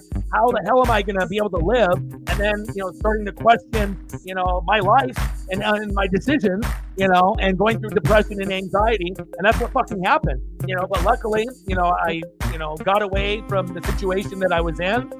Moved in with family. That gave me a chance to, not have to worry about rent as much, to try to get things figured out. And I'm in a way better mental place than I was, a couple years ago, or even last year, or the year before. So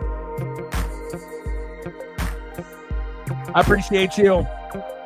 $20 holla, stacks on stacks, racks on racks, with a little cactus jack, bang, bang. But I've never, been in a position, where I've had to owe thousands of dollars. It's like always, like with taxes, I get something back, or you pay between 100 to 500. It's never been, oh my God, I owe X amount of dollars. How the hell am I gonna, be able? And then if I was still making the same amount of donos as the previous year, even if you owe $5,000, $6,000, $7,000, you can probably pay that off in a couple months. But then all of a sudden, if the donos go from, 1,500 to 2,000 in a month, and then they go down to like a couple hundred, think about how long it's going to take to be able to pay shit back. A long fucking time. And, it's not good for the mentals. It's like I'm giving my all, and all of a sudden you're getting a 0, and then another 0, and another 0, And so a lot of people wouldn't talk about this and be honest, about like how it is, to be me and to be a streamer, but finally I'm starting to get like, back, in track of things. And so I really do love you guys and appreciate you guys very, very much. And, it's one of those things. It's like when you don't have a regular 9 to 5 or 8 to 5 type of job, when you know exactly how much money you're going to make, when you're doing streaming, you have no idea. You know, one month could be good, the next month could be terrible. You know, it definitely can be stressful, to say the least. But the one thing that doesn't stress me out is you guys, and I really do love the appreciation and the support. Thank you guys very much. $3 holla. Stacks on stacks, racks on racks, a little cactus jack, bang, bang.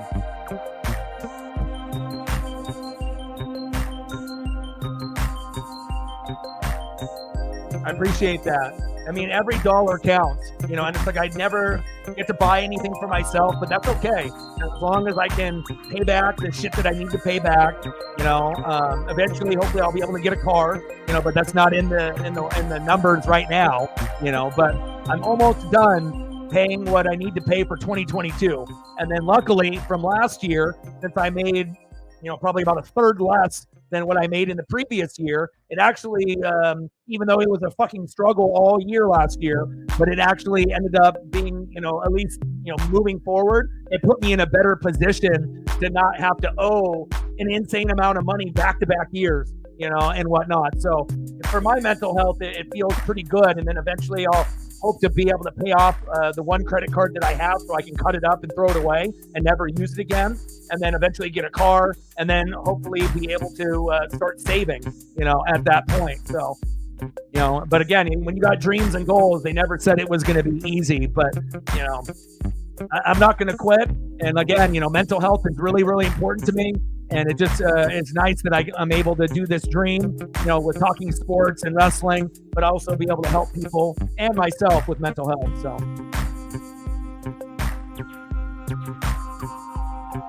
No worries, bro. I'll get you some more. I'll get you some more photos when you have some time. Paisley's in the room. 4-3 Brew Crew.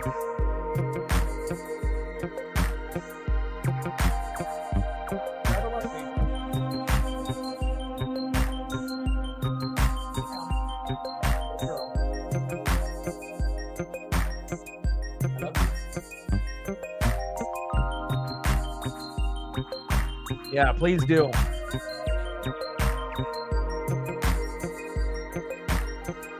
Appreciate you guys very, very much. But again, you know, being transparent and being honest, I feel is like, you know, a lot of times you're not going to hear, you know, streamers really be honest and genuine about, you know, a lot of things, you know, especially stuff in the personal life. And some things, you know, you can be left, you know, private and be left. But again, you know, when things are good, people know. When things are challenging, they'll know. But again, that's just you know, who I am. You know, I'm going to be honest on everything. So, but I really do love you guys and appreciate you guys very, very much for all the above and beyond things that you do. And I wouldn't be able to continue my dream, you know, without you guys. So I really do love you and appreciate you. Let me know what you guys want to do for photos. I'm going to throw up some photos for Mr. Williams, even though that he had to go back to work. But let's throw up a couple. Throw up a couple Dodger ones for him, and I'll get him next time when he comes through. Get a couple Mookies up here. We message him as well.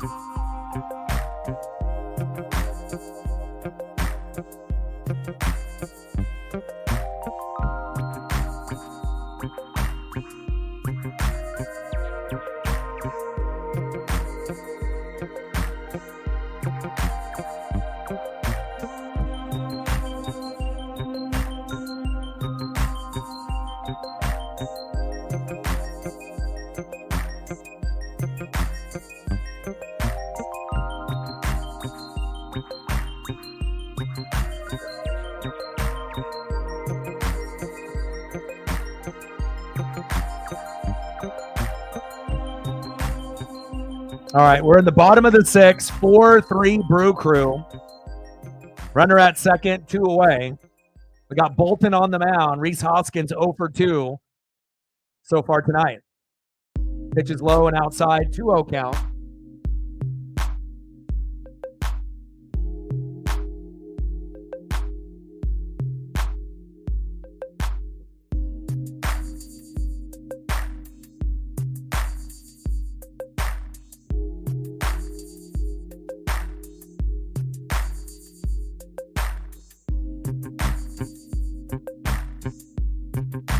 Okay, I got you.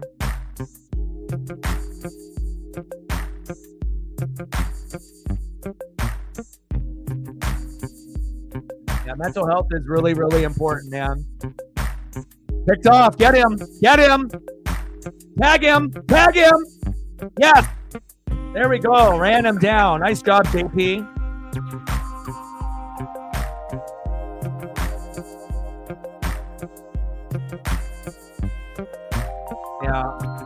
Yeah, the bullying and, like I said, and I think for me, being like multiracial, because again, I'm part Japanese, through my mom, and then obviously I'm like European on my dad's side with like Czechoslovakian and, all that. But when in my neighborhood that I grew up in, we had black, white, Mexican, Asian, like all in my neighborhood, we would all play sports together. So when I grew up, and everyone grows up a little different, but I grew up with people, that looked like me and didn't look like me, but I never really got to a point where I was like seeing race as like, oh, this or that. Like I pretty much, just hung out with everyone. And that's just, I was just blessed to be able to grow up in a community where it was like that, where everyone kind of got along regardless of skin color or if you were a guy or a girl. And it was nice to be able to have that growing up. Because obviously, as I got older, you see these certain situations, when you're growing up where you see people getting hated on or treated unfairly. And I'm not about that life.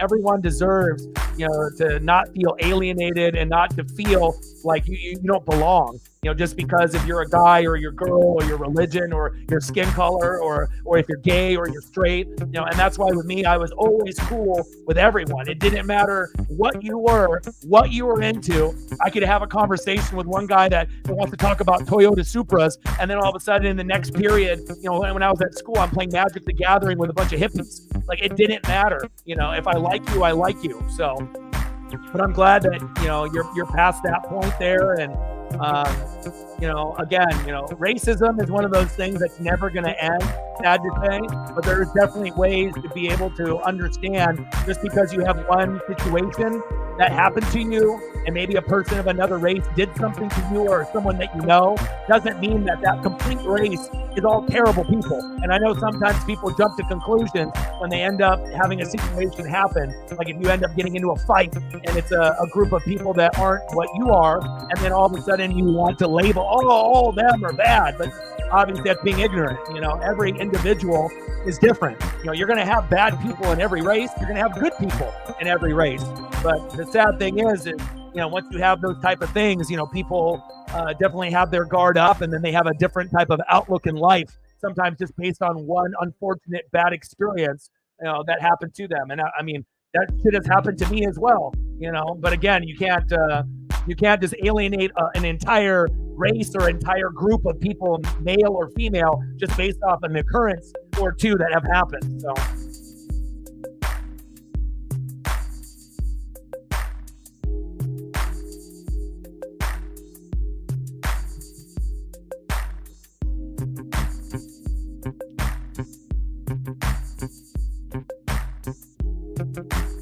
Top of the seventh, 4-3 Brew Crew. 2-2 pitch. Pitch is outside, 3-2 count.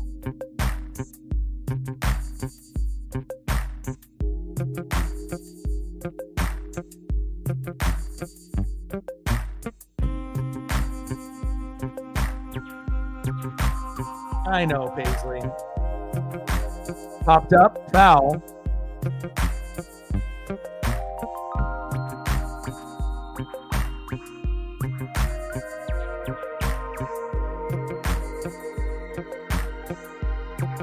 Plus, if you really think about it, it's a lot easier to be an asshole and to be negative.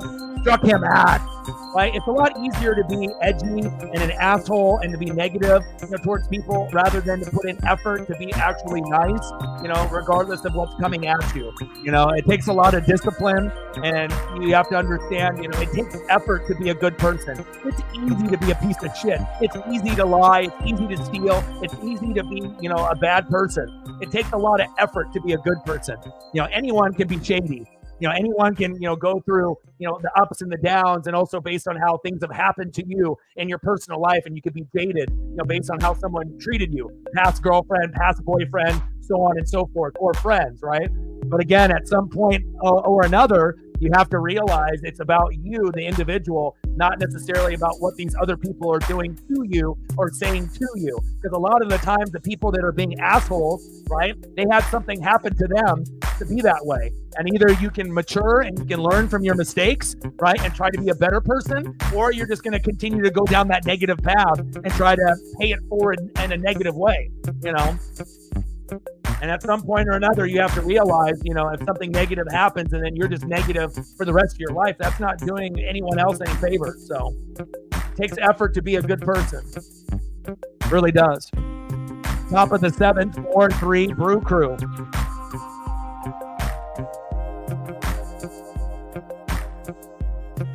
Appreciate all of y'all. Okay, Paisley. Pitches outside, 1-0 count. Come on, Mariners. Come on, Julio. Yep, and that's the thing that a lot of people don't realize. You know, like, why is this person doing this to me? You know what I mean? Like, did I do? And then you start maybe even questioning yourself, like, did I do something wrong? You know, but again, a lot of times they're not happy with themselves. So they're projecting their anger because they're not happy with themselves towards others, you know, and whatnot. But also, too, a lot of times when people are that way, they're not that way just by accident or they just chose to be an asshole. A lot of times people go through drama and trauma and negative experiences, and then they, you know, project that to the other people that are around them or in their life. So a lot of times, you know, people aren't going to be an asshole or mean for no reason. But also you have to realize that, you know, being that way to everyone in your life after that, you know, situation happened, that's not making things better either. And it's up to mature. You know, you have to be able to understand yourself and what makes you tick and your triggers to be able to mature properly, or if you're just going to go down that same bad path, you know. And there's a lot of people that, you know, continue to kind of go down that bad path because they were hurt. Julio got jammed, throw to first. Got him.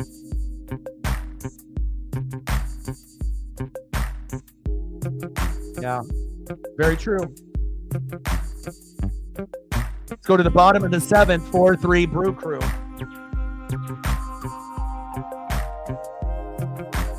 right, let's get a couple photos up here for Mr. Williams, even though he had to dip out of here. Mookie Betts having a fantastic start for his season, leading in almost every statistical category in baseball. Hot, hot, hot. Wish we had some Mookie Bettses in the Seattle Mariner organization.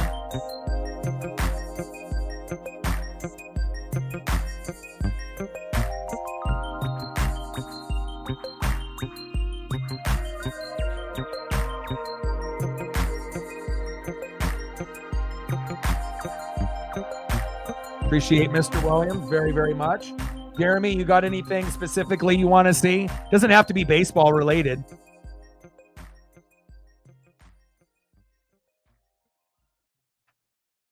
Appreciate Mr. Williams.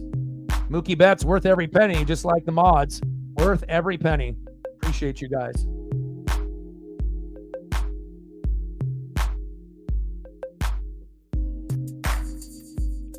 Reflect, let me know what you want. Megan, let me know what you want. Jeremy, let me know what you want. And then I owe Mr. Williams like a bajillion photos, but a lot of times it's not really about the photos. You know, he does it for mental health purposes too.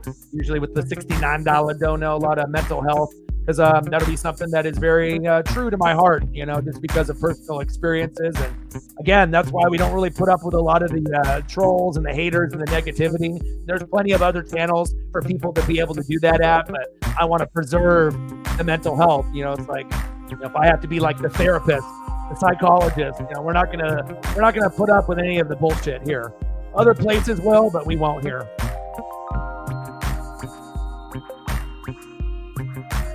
Rhys Hoskins in the box.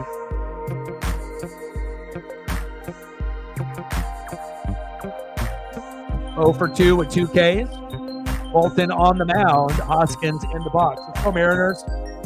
Nice comeback, but again, we have to find a way to get to 5. That's the magic number. 5 runs, 7 to 10 hits.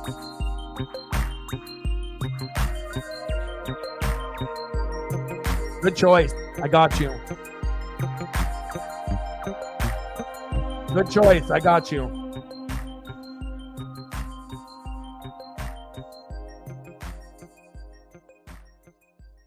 Little tapper, throw to first.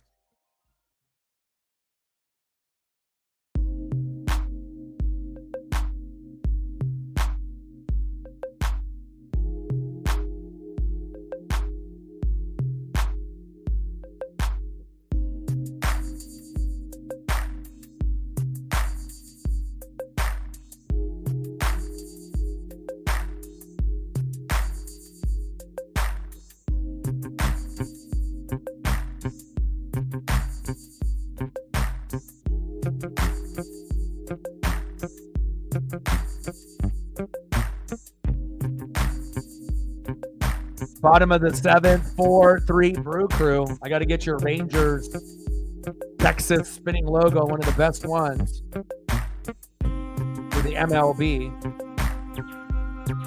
I'll sprinkle in a few photos for y'all. Let me see, where did it go? There it is. Line drive. There we go. Bolton. Good awareness. 2 away.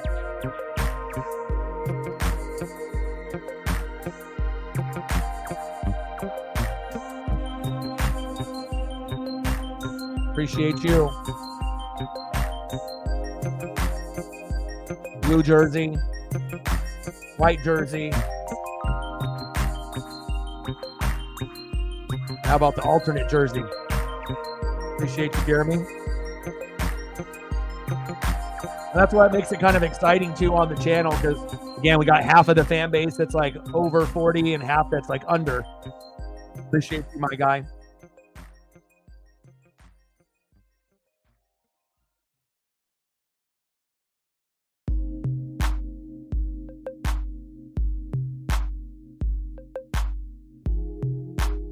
No problem. Thank you for your support and coming through and storytelling and whatnot too. That's what I really do enjoy, about the channel. We used to do a lot of freestyle streams where we just talk about life and whatever, music, sports, whatever with pop culture, what was going on in our lives.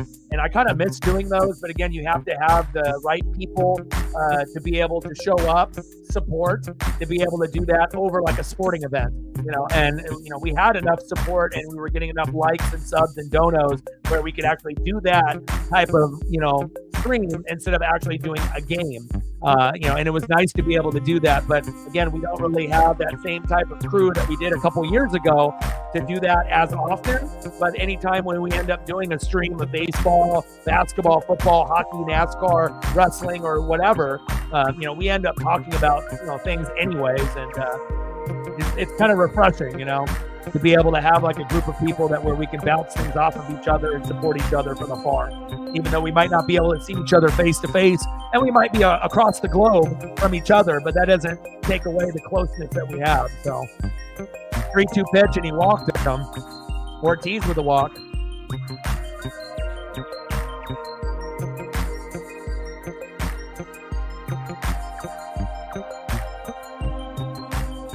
And I feel like I'm a little bit of a therapist, psychologist, big brother, mentor. Again, my dad was a teacher for 30, 40 years. So I probably picked up a little bit of those, type of, techniques and whatnot. And, I've always been kind of a caring person of what other people are going through. And, I like to be able to share my own personal experiences to let people know that they're not alone.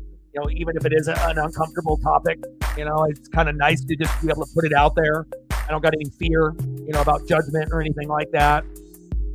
And I feel that when you can live your life that way with no fear and no judgment, as Paisley is in the background climbing on a stack of blankets. Hi. Oh, hold on. Let me reduce this blanket.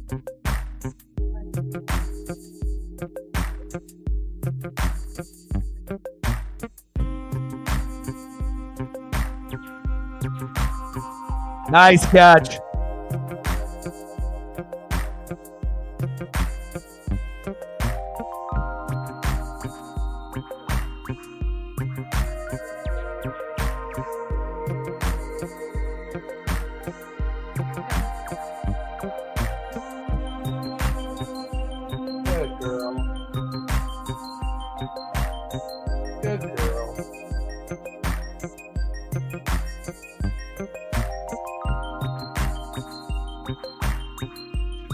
Oh, my Paisley pup.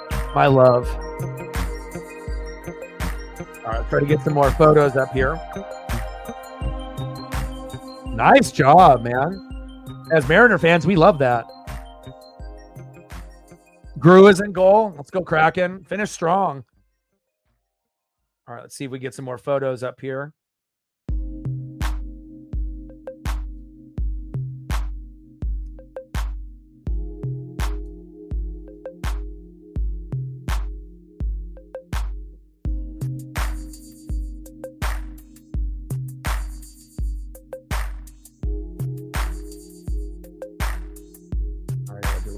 Commercials go by pretty quick.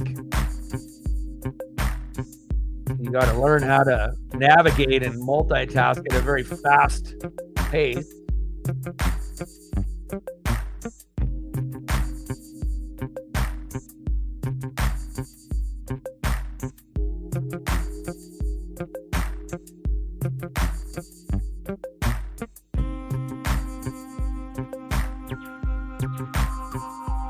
There he is.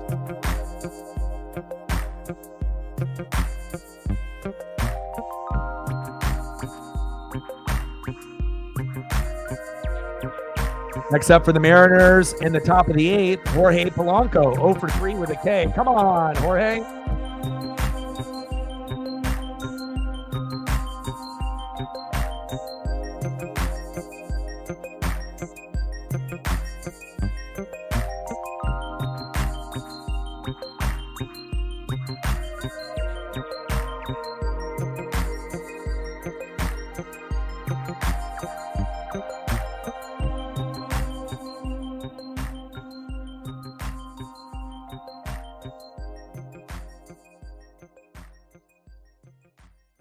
Odin in the building. What's good?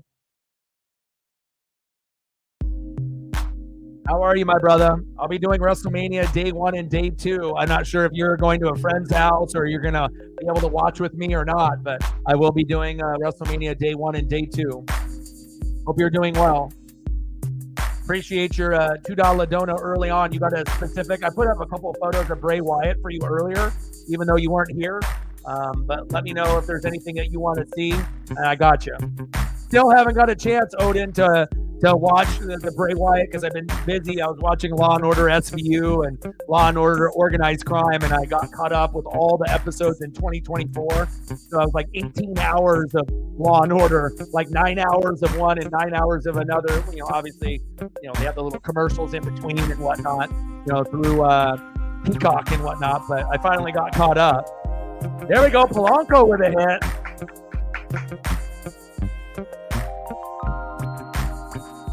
Man, I wish we had Corey too. Polanco, he's like, oh, you guys paid me to get hits? Yes, we did. There we go, Polanco. All right, here we go. Next up, Mitch Haniger. Can we get the home run that Megan is desperately wanting at the beginning of the stream? Not usually a typical Haniger request. We threw up a few photos. He ended up starting the rally for us. And maybe Megan knows something that I don't, and maybe he'll be the unsung hero. I would love that. He hits a home run right here. We go up 5-4. Doesn't mean that we're going to necessarily win, but if we get to 5 runs, 7 to 10 hits, what does that typically mean? Normally 90 to 95% of the time we win. So let's pray that Haniger can get locked in. I would love that. Let's go, Miach. We got 2 Miaches. Let's go. Coincidence? I think not. Sports gods listen.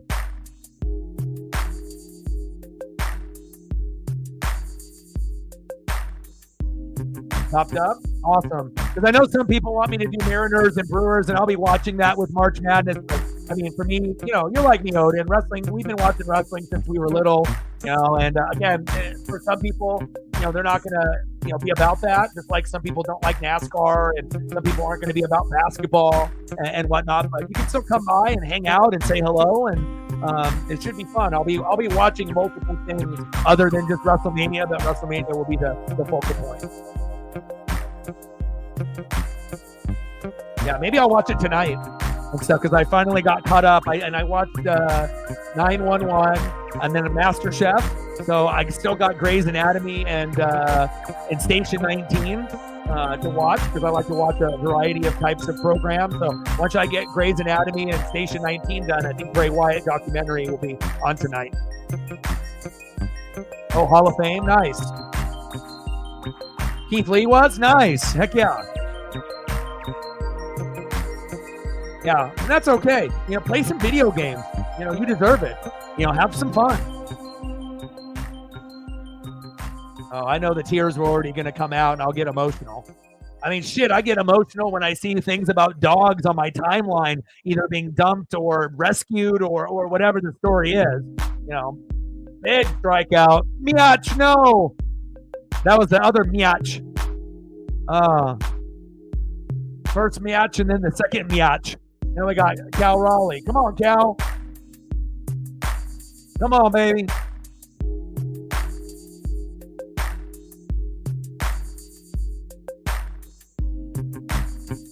Come on, Cal. We got runner at first, 2 away. Cal Raleigh looking for his first home run of 2024. Let's go. This would be a great time. No, Miach, no.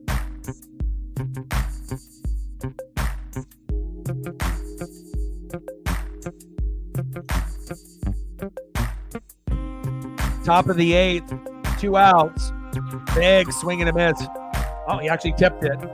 Got a little bit of it. 0-2, behind in the count.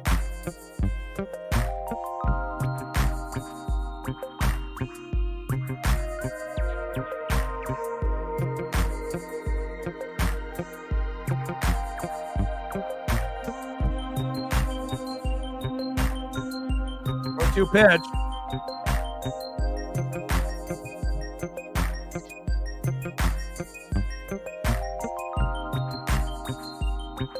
Yeah, exactly. Early on, people were like, oh, you guys are dummies. But if you end up getting the right pieces, even if you feel like maybe some fans at the time thought, oh, you overpaid. But at the end of the day, if you end up getting a championship and you might be able to get another, you know, in that time period, it all ended up working out, you know. And again, because like Texas never really reached that point. You know, it's like always the Astros, you know, it was always like, you know, how do you get past this fucking team, you know? And I know a lot of teams in the division, not including the Angels and the A's, but, you know, obviously Mariners and the Astro fans, you know, and the Ranger fans, we were all kind of battling each other. But you guys obviously found a way to not only win, but you guys won in incredible fashion. What, 11 games on the road? No team has ever done that, you know, to win all these big games on the road. Especially in the playoffs, including the World Series. Very, very impressive.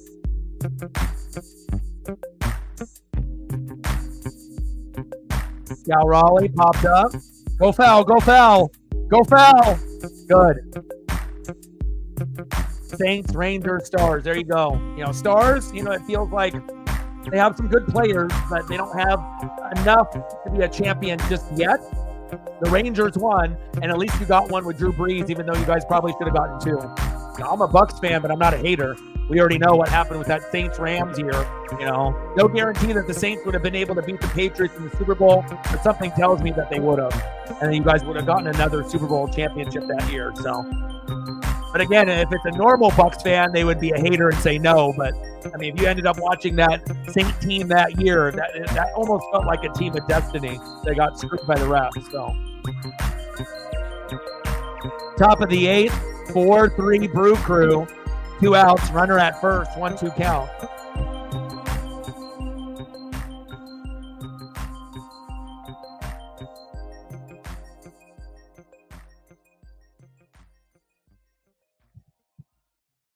Megan's taking over, doing a great job.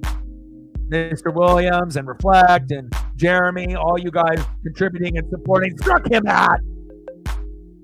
Tough. Aguero with a big K. And even if we end up losing this game, I like the heart that we actually fought back when it was 3-0 to make it 3-3. I don't know if I could have taken another, shutout after watching the game a couple days ago when it was 8-0. And it's not looking good, But again, it wasn't looking good when it was 3-0. It's just about being able to get consecutive hits in a row and trying to find a way, and also believing that you can come back. Because again, if the players don't believe, then they're not going to come back. You have to actually believe that you're going to win. If you think you're going to lose, you're going to lose. If you think you're going to lose and it's already over before the game even starts, you have to have people believe. And sometimes people lose faith. And hopefully the Mariners have enough people in that dugout, besides Scott Service, that actually can rally the troops. Like, who's the guy that's going to rally everyone together? I mean, and they can actually listen to that person. It's not Julio, because he didn't hit very well. Normally, Julio's a leader, JP's a leader, Eugenio Suarez was a leader. Suarez is now on the Diamondbacks. Who is the leader for the Mariners? I can't even tell you that answer right now. Josh Rojas is the best player, and he's the 9-hole hitter. He can't be the fucking leader, can he? But someone needs to step up and show some leadership. But again, also, you have to produce so that way they can respect the words that you're saying. You can't be saying, rah, rah, rah, rah, let's go, and then you're batting 100. You got to be able to lead by example, right? Oh, baby. Bottom of the 8th. So we got one more chance at it. We got to hold them to nothing here, and then we have one more chance to see if we can tie it or take a lead. So, and they didn't decide to cut Rice, obviously, with the irresponsibility of causing the wreck on the highway and whatnot. But very highly likely that the Chiefs draft 1 or 2 wide receivers, so that way if there is any issue, or maybe even trying to pick up, again, there's going to be guys like Odell Beckham Jr. that'll be floating around. He's not going to be the player that he was on the Giants with Eli. But, we'll see if the Dolphins or a few of these other teams, the Chiefs, may try to negotiate. But again, if he wants big money, they'll pass. But if he's willing to take, a normal amount and not, trying to get paid off, his name, then we'll see where some of these guys end up falling. Popped up, one away.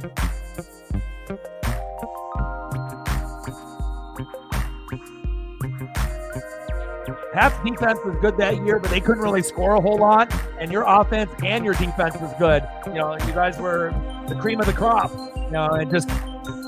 At first it was the Minneapolis Miracle with Diggs, right? And then the screw job. And then you got screwed again by Rudolph, by the push-off. So it's like, again, I'm a Bucs fan, but I don't need to pour salt into the wound and be a dick and be a hater. Like I said, there was, some bitching and complaining, and I get it, right?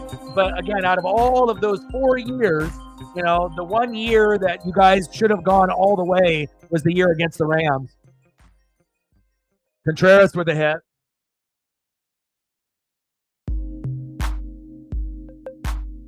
Yeah. It's unfortunate that and it's unfortunate because I think the players and the coaches and the fans, they could never get over it. They were always thinking about, I'm going to get screwed. And then they did.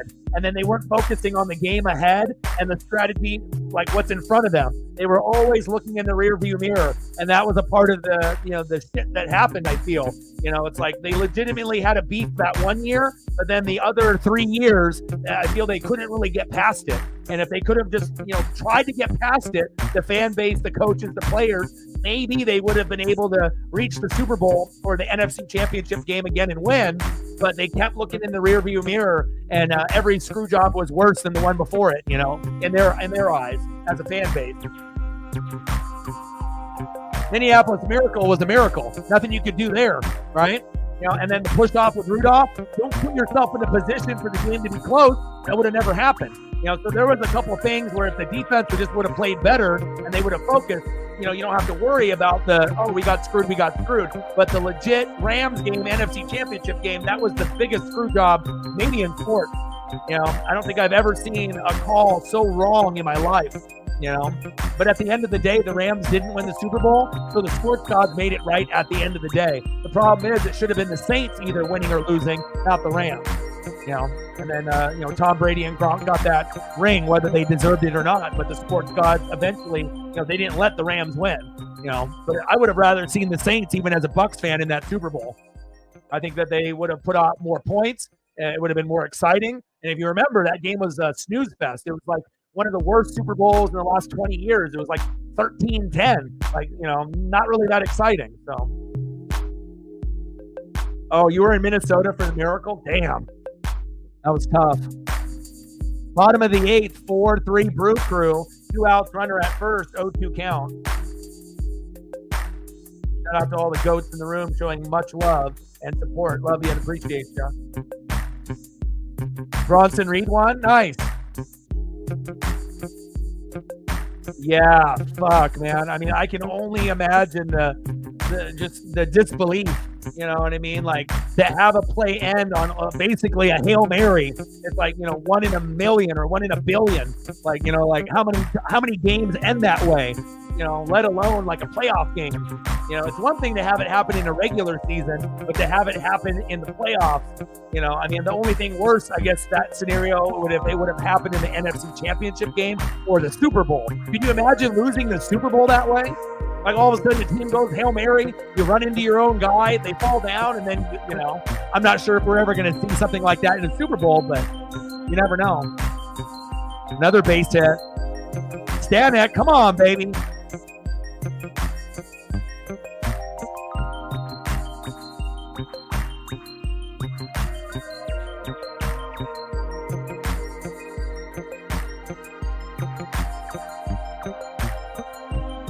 Bottom of the 8th, 2 outs, 4-3 Brew Crew. How's the Kraken doing? I got to take a peek. I know we're eliminated out of the playoffs, but still 0-0 in the first. Go Kraken. Defend the deep. Release the Kraken.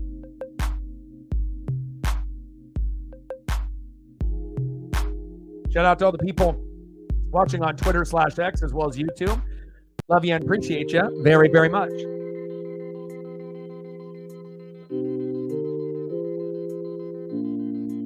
In the box with his first career home run earlier tonight, DHing Oliver Dunn. Is he done yet? I hope so.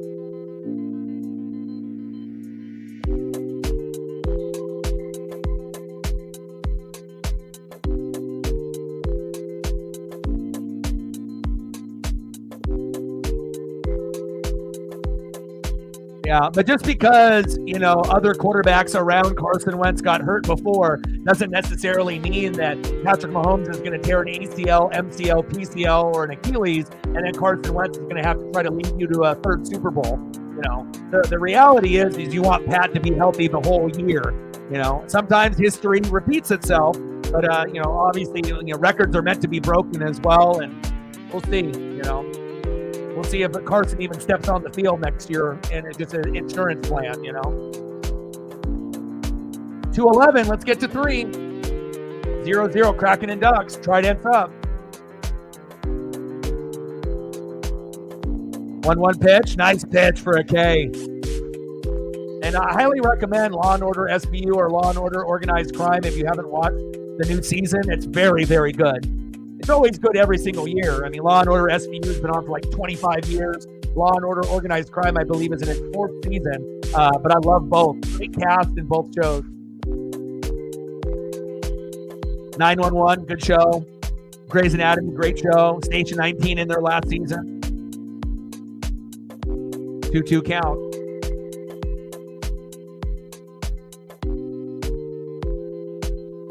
Hollywood Braun. Yeah, well, maybe Rome Odunze or Xavier Worthy, or Troy Franklin, maybe one of those wide receivers from the Ducks, the Huskies, or the Longhorns might be on the Chiefs as well. The Xavier Worthy, trying to go deep and be like kind of a Tyreek, or if they want to get a guy that could be in the slot or the outside with Rome Odunze or Troy Franklin. I mean, Rome will probably get drafted before the other two, but we'll see. Dunn fouls it off, but I'm definitely excited about those 3 receivers, and all 3 would be an amazing fit for the Chiefs, regardless of what happens with Rashee Rice or Hollywood Brown or not. You put Rome on the Chiefs, oh my God. You put Troy on the Chiefs, even Xavier Worthy, even though he's lightning fast and he's a little thin, but it would be a fit for the Chief offense. So can't wait for the draft. Definitely be rooting for a lot of the Huskies and a lot of the Ducks and Trojans and Cougs and off JP Crawford's glove. Golly, I think it's over now. 5-3 Brew Crew. Unexpected little hop on that baseball. Now you got runners on the corners on 1st and 3rd, and now we're down by 2.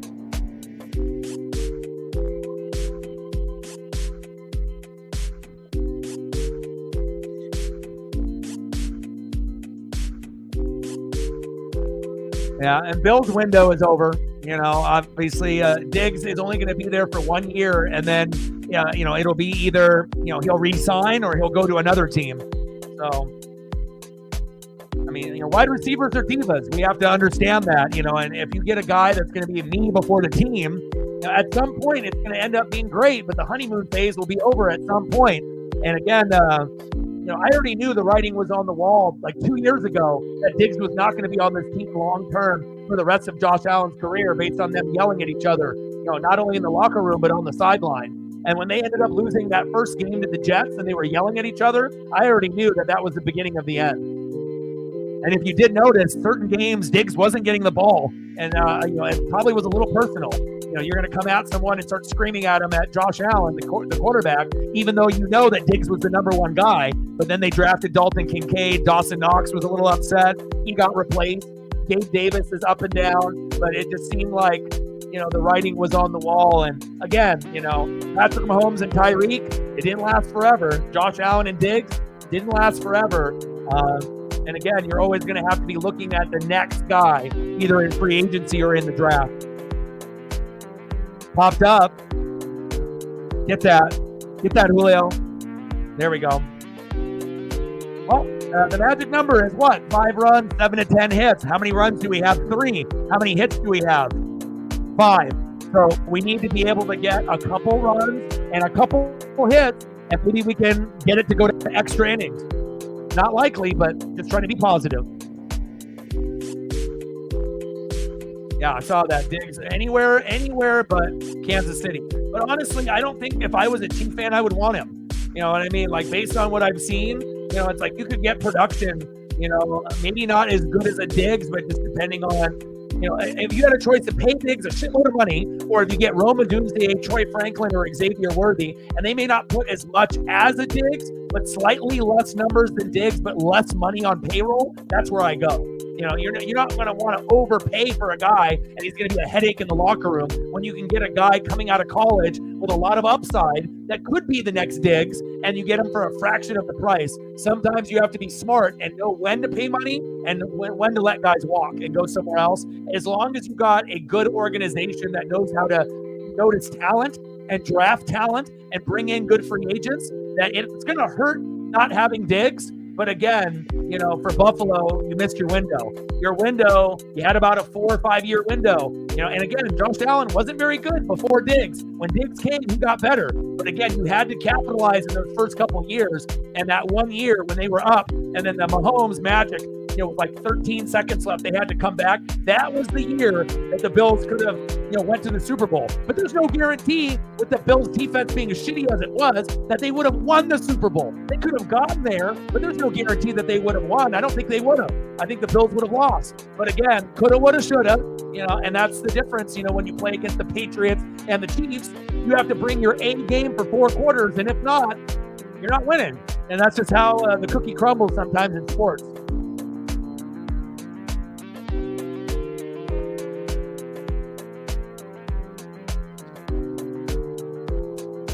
Yeah, they also said that about Pitts as well. Generational type of talent out of Florida, but never got the ball. And now we don't really know how good Cal Pitts is. Is he a top 12 tight end, or is he going to turn into a top 5, top 6 tight end with Kirk Cousins now?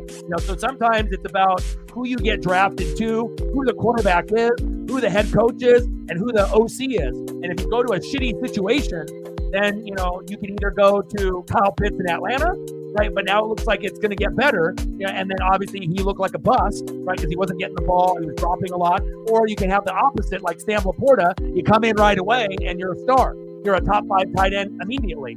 But also, if they didn't have Jared Goff and Jahmyr Gibbs and David Montgomery and the coaching staff, right, with Johnson at OC, is Sam Laporta really Sam Laporta? No. So it's a combination of things. And it's not always just going to be the talent of the player going in. It's about a number of other factors for sometimes guys to be successful. Top of the 9th, 5-3 Brew Crew. 0-2 pitch. Come on, Dylan. 98 miles an hour. Fans are booing.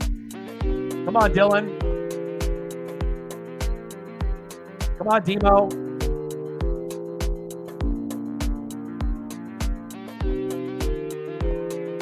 Oh, wild pitch. There we go. 2-2 count. Come on, Demo. Let's go, baby. Awkward with that Milwaukee Brewer logo being so big, because I wanted to do big logo. And obviously it works a little bit better when you got like a B for Boston and an S for Seattle, but sometimes the logos are going to look a little bit long and whatnot. But the cool thing about the Brewer logo, it actually says MB within the mitt for Milwaukee Brewers. The M at the top part and then the B on the left side. I like it when you have subtle things in a logo that you normally don't notice. Like a lot of people thought, oh, it's just a mitt, but it's not. There we go. Demo with a single. Yeah. Paul Heyman. Yeah. Yes, you do. O-line is very important. You could argue offensive line is the most important position in football. Of course, you have to have a good, capable quarterback, right? But O-line, D-line, defense, coaching, play calling. But, O-line is so important. Nice job by Demo, keeping us alive. Taylor coming in. I don't know what we're going to get out of Taylor, but hopefully something. Come on, Samad.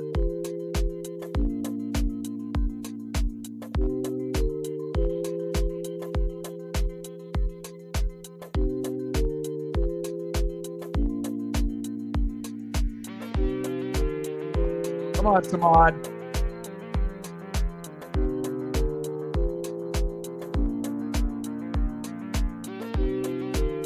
Bring up Harry Ford. That's what we need. Samad, let's go. I can't believe they have a photo of you. Pitch is low. Good eye. Let's go. ECF and W. Paul E. Dangerously, baby. One of the greatest talkers on planet Earth. I will always be an ECW guy too, That hardcore wrestling, that got me. WCW with their presentation and the Lucha Libres and NWO. And, WWF had its moments with the Hulkamaniacs and Andre the Giant and Ultimate Warrior and Legion of Doom and, obviously DX and Rock and Stone Cold as being like the big pieces.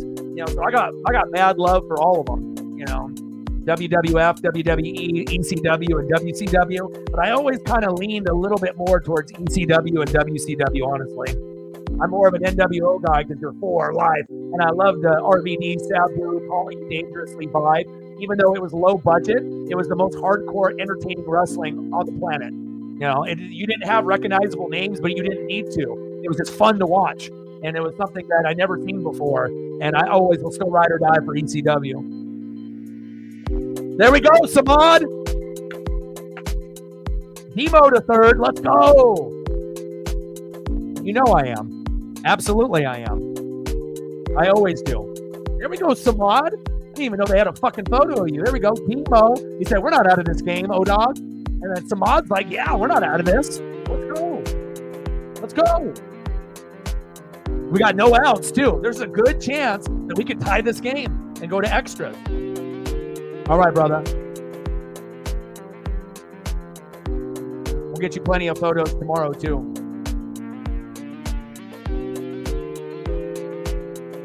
Take a walk, Urias. Don't even swing. Come on, Louise. 0.083. Come on, Louise. Don't swing. Get hit by a pitch. Come on, Louise. Big swing and a miss. Come on, man. If Demo and Samad can get on base, come on now. Find a way. Dig deep here. Even like a sacrifice fly, to get a run to come over. Just hit it deep. You don't even have to go yard. I don't even need necessarily an RBI. That would be fantastic if you could do it, but we actually have a chance. That's why in sports, you just never can give up. You have to always keep that faith. Attitude Era was the best era. Oh, Louise. Back. Yes! Go! Ground rule double, baby.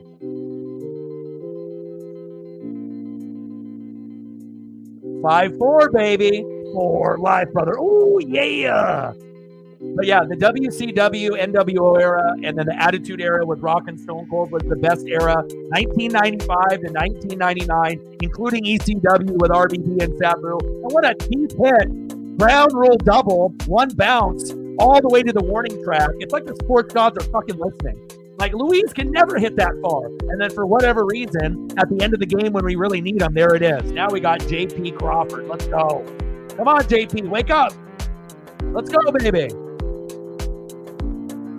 JP with a little tapper. Damn it, 1 away, but runner advances.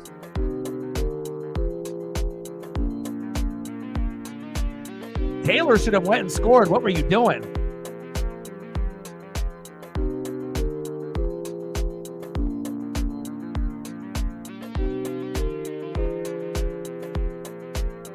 All right, come on, Julio. Be a hero. Be a hero, not a zero. I can't call Julio a zero. Come on, baby. Let's go, Julio. First home run of the season right now would be great. That'd be a 7-5 lead, and we could actually win. 0 for 3, hit by pitch. Come on. Julio, go home. 2 away, and we tie the game. There we go. You talk about it. The sports gods are like, O-Dog wants a tie. I didn't even get greedy. I didn't say we're going to win the game in regulation. All I said, let's try to tie. Sports gods are like, you know what? Let's do that. Megan's like Mitch Haniger right off the gates, right? We get rid of the negativity. We keep the positivity in the room. And look at that.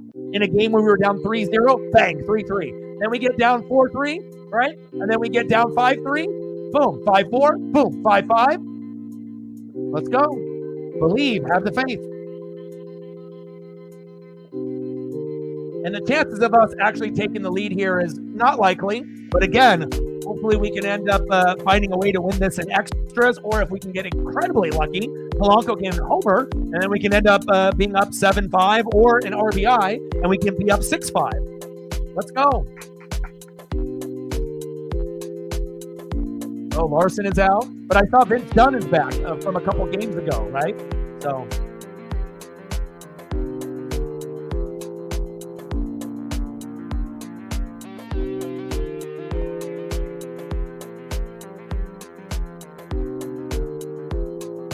go.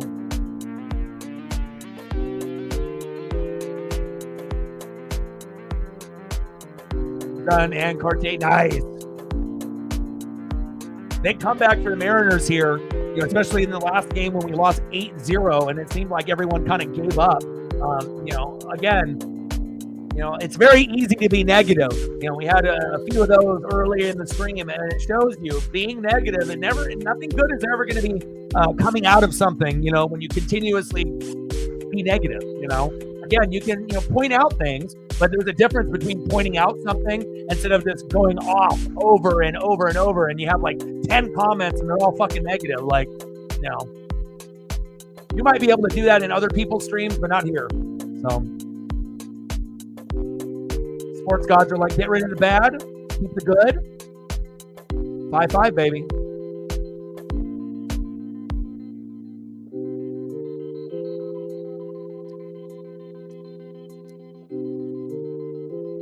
Oh, they're going Mitch Haniger, huh?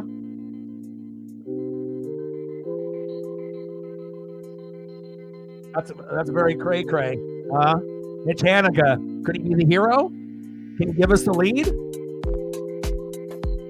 Come on, Mitch. Come on, Miach. Come on, Mitch. Top of the 9th. We're tied at 5. When we were down 3-0, boom, 3-3. When we were down 5-3, everyone said it's over. But we didn't, right? Then we got it and said, hey, let's just tie it. You don't need to win it, but let's just try to be positive. Boom, 5-4. Boom, 5-5. Let's go, Miach. Come on now. 1-0 pitch. Takes a strike, 1-1 count. Come on, baby. Come on, Miach.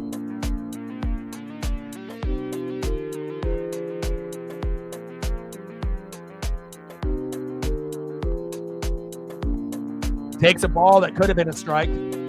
Come on, baby.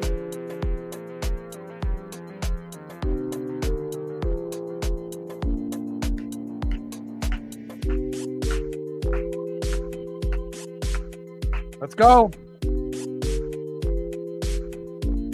Oh, Haniger. I think it's just a normal pop-up. Inning is over, but we tied it up. There we go. Mitch tried. Just couldn't go deep enough, but hell, we tied it up, and that's all that matters. Now we just have to play good defense and pray that we can hold them to 5-5, and then we can win in extra innings. Let's go. Nice job by the Mariners not giving up. And who knows? Maybe Mitch could be the hero in extra innings. Game's not over yet. Next up for the Brew Crew. 1 for 3. A run in a K. Center fielder, Sal Frelick. Batting second, 1 for 2 with an RBI and a base on ball. Third baseman, Joey Ortiz. And batting third, 0 for 3, second baseman, Bryce Meringue. Let's go, Mariners.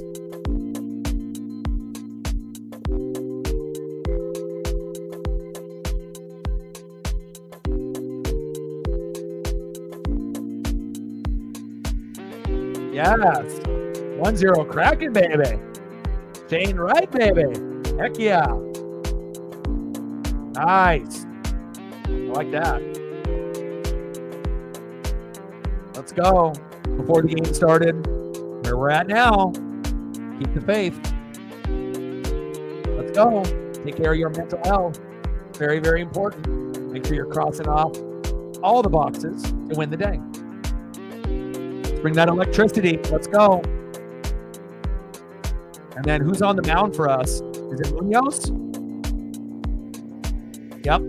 It's Munoz. Let's go. Let's go, Andres.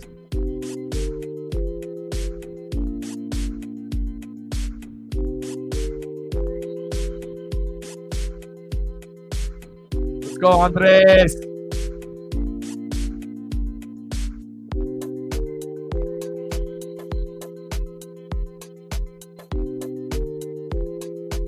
Let's go.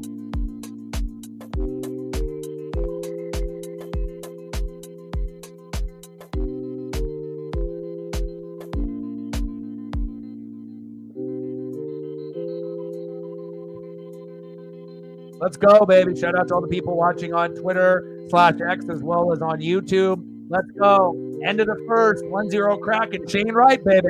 Andres Munoz, Mariners, baby. You were down 3-0, tied it up 3-3. Then they take the lead 5-3. Boom, we tied it up 5-5. Find a way. Dig deep. This would be a big one for us. Brewers are playing much better ball than us. We're 3-4. They're 4-1. All right? We've got to find a way. Dig deep. And we're on the road. Thank you for stepping up and doing the lead mod role as the backup. I always can count on you when you're available to be able to step up without even asking, and I appreciate that. Thank you. Elliot will be in the room, here and there. We would assume Matt will be here most of the time, but it's always good to be able to have a few others step up and help me out if needed. 3-0 count. There's a strike. Come on, Munoz. Lock in.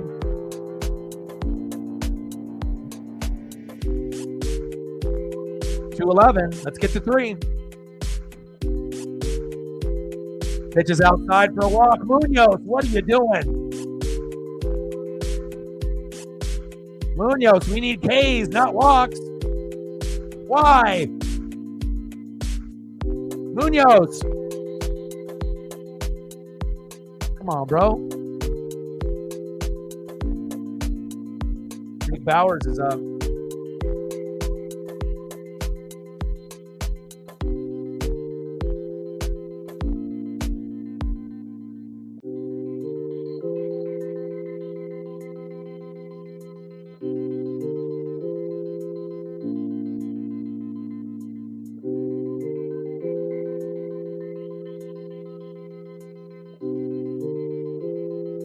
First pitch for a ball.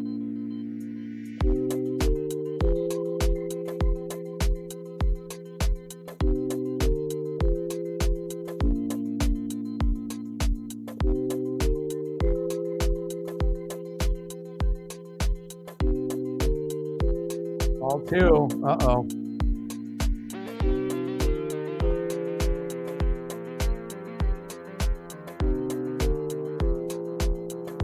We're going to have a meeting on the mound.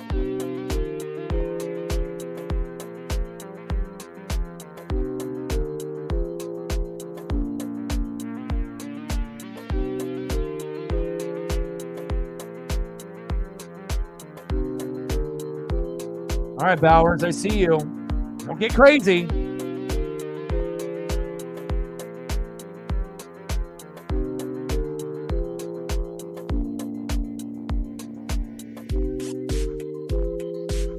Came up with Tampa Bay, then on the Yankees. Hey, thank you so much for coming through and sharing some of your personal stories and donating and showing love. It's always good to be able to, have these like real talks about life, and sports, and they kind of intertwine. And I appreciate you, man. I can't wait for you to come back and hang out with us whenever you can. Appreciate you. You have a great rest of your weekend. And again, I'll be doing WrestleMania Day 1 and Day 2 tomorrow. And then we'll be back to the Mariners and some baseball action Monday, Tuesday, Wednesday. 2-1 pitch. Pitch is high. 3-1 count.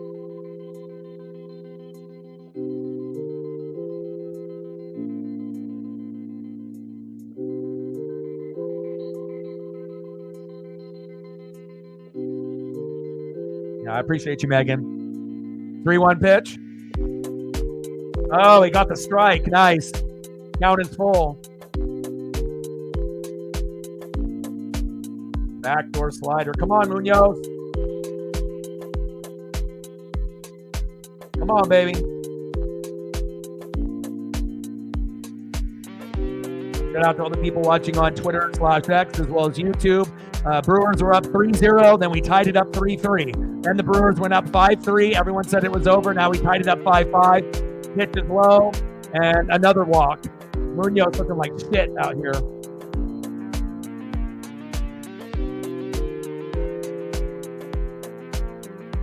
Education says, I had Tampa Bay Rays money line, and they decided to walk 3 players and give up a home run in the 4th player in the... it's tough. That's tough. Baseball, sometimes you get a lot of joy out of it, but there's a lot of sadness and disappointment too.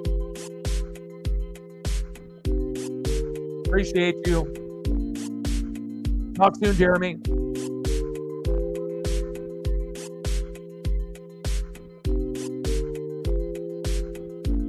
Five, bottom of the 9th. Pitch is outside. 1-0 count. I mean, based on, 2 guys on base, no outs, you would assume that the Brewers are going to find a way to win this 6-5 or 7-5, but unless we can find, a couple lucky punch outs or we can get a double play, but we need a miracle now. Munoz is not in the zone. Pitch is outside. 2-0 count.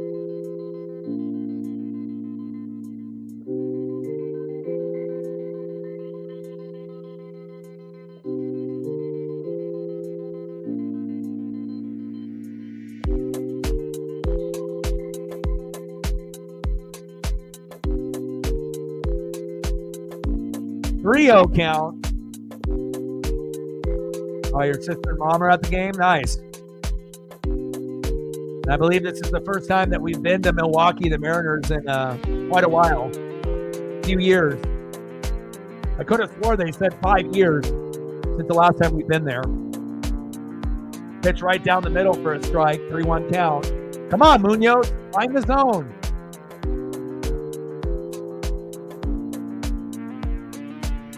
Bryce Terang in the box. Come on, Munoz. Wow, very close. 3 consecutive walks. Man, this one might be over. Nobody out either. Come on, Munoz.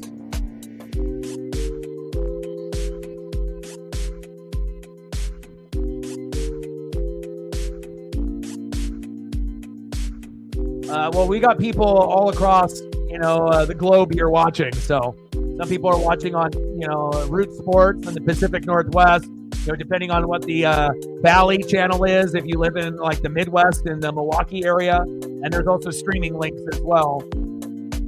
Man, another ball inside 100 miles an hour. We're talking about a guy that's got top-end speed at no location. Brutal.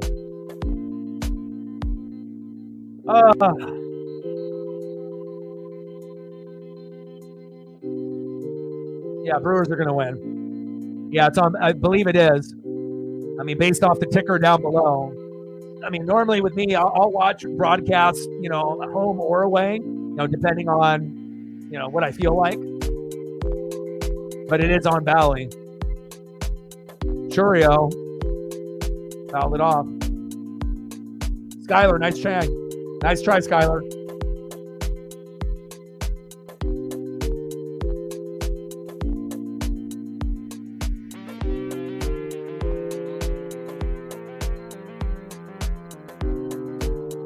Bottom of the ninth, bases loaded, 1-2 pitch. Fouled off. Now it's still 1-2. I mean, one hit, the game's over. We got bases loaded, no out. And it sucks because we were down 3-0, fought really hard back to get it to 3-3. Then we got down 5-3. And then we tied it up 5-5. And again, 7 to 10 hits, 5 runs. Usually we can win when we hit that number. But we didn't expect Munoz to be garbage here in the bottom of the ninth. 100 mile an hour, punched him out. There we go. Nice job, Munoz. Churio. Say cheerio to the dugout. There we go. 1 away. Now we need a miracle. We need 2 more of those. Come on, baby. Mariner Moose, we need you.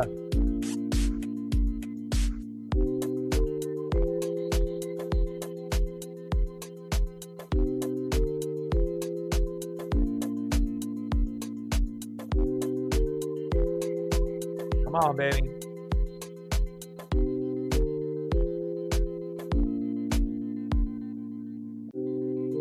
Come on, we need a rally. Let's go. Focus.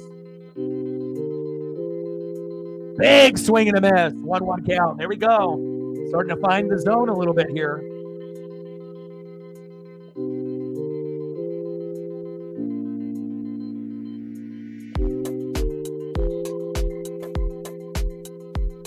Ooh, almost hit him. Jesus. Pitches inside. 2-1 count. Come on, Munoz. Andres. Come on, baby.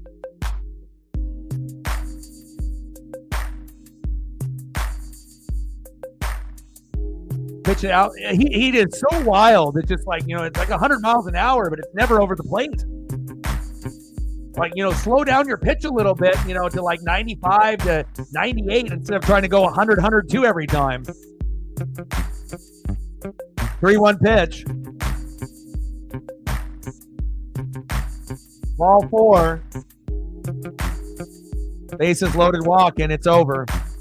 Brutal. Just when we ended up fighting up so hard to try to come back, and then the closer ends up, being the shitty pitcher at the end, and we lost. PT to the Brewers and the Brew Crew. That's a tough loss for the Mariners right there with all the, 8-0 getting blasted by the Guardians, and then to be able to come back twice, and then to have your closer fumble the bag. That's life, I guess, huh? Nice job for the Brewers.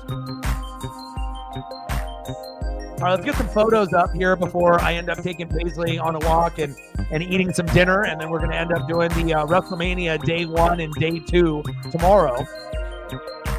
For the people that donated, you got first dibs. Let me know what you're going to do for photos.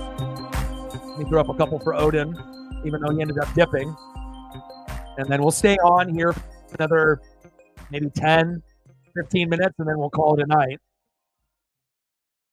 Exactly. Could have been a lot worse. All the Mariner buddies now are just like, Munoz, boo. It's either one thing or another,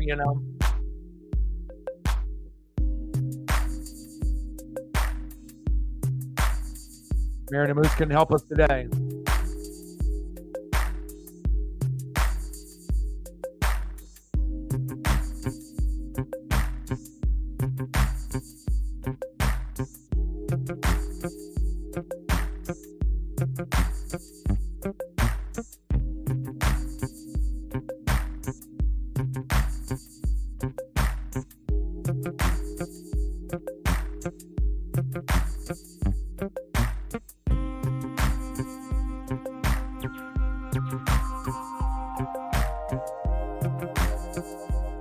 I got you. No problem.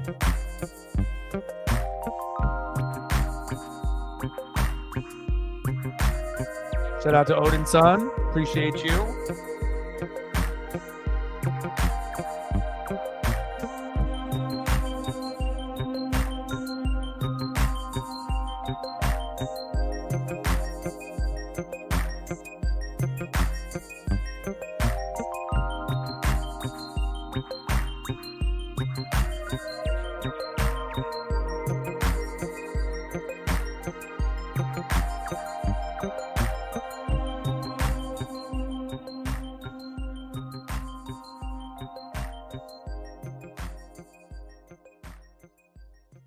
First walk-off of the year for them. That's tough.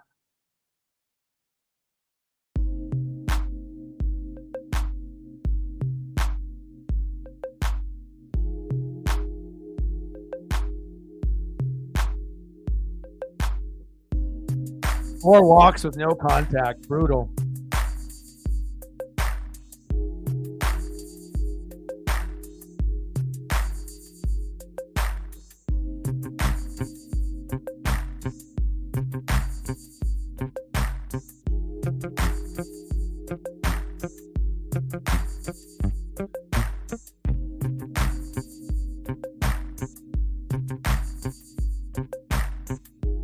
South Carolina beat NC State by a lot, 21, 78 to 59. And we got end of the third. Iowa and UConn knotted up at 51. Paige Buekas against Caitlin Clark. Okay.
Tough way to lose, but again, not surprising. Especially if you've been a fan for a long time. You know, you're kind of almost used to having your heart broken in games.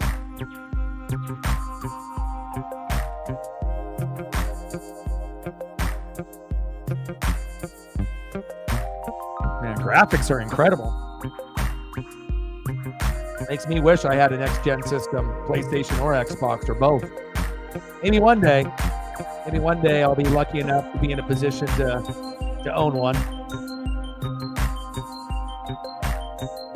Yeah, seriously, it was a group effort, you know, and you know, it's always good when we can talk about meaningful things, you know, other than the game, you know, in the stream as well. Yeah.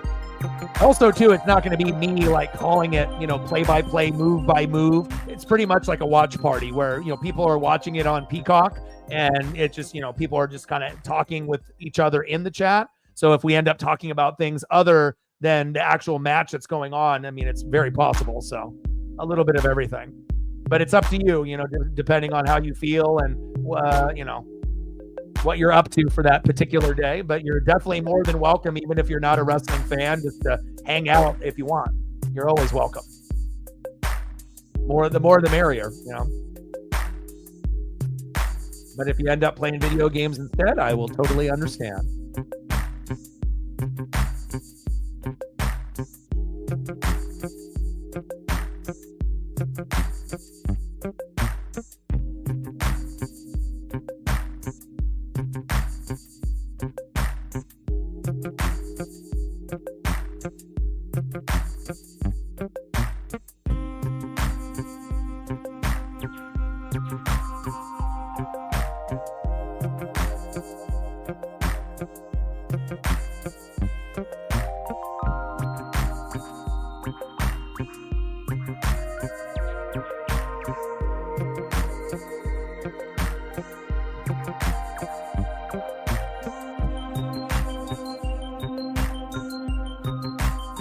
All right, no problem. I appreciate you. Again, I'll be doing WrestleMania Day 1 and Day 2, Saturday and Sunday. And then we'll be back to the Mariners Monday, Tuesday, Wednesday.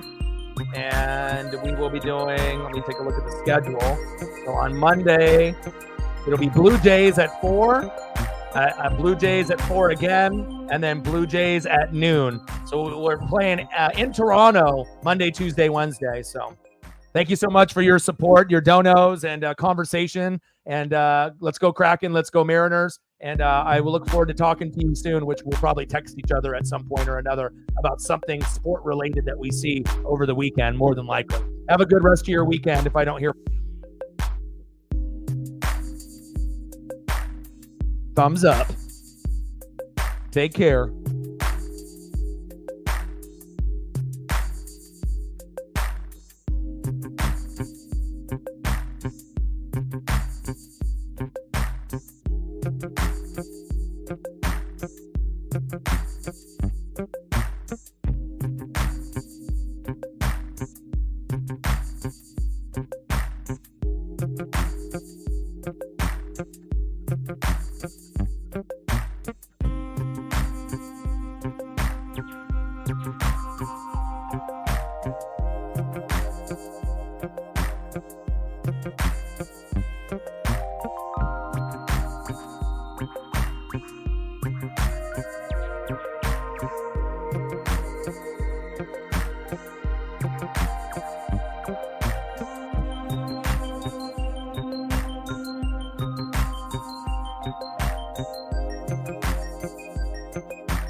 Yeah, I'm not sure if all the photos will be correct, but I typed in his name and just like Call of Duty, so I figured first name, last name, Call of Duty, that most of the photos, should be that, but every once in a while, they'll group other things within the tag or whatever, but hopefully most of these will be what you're looking for.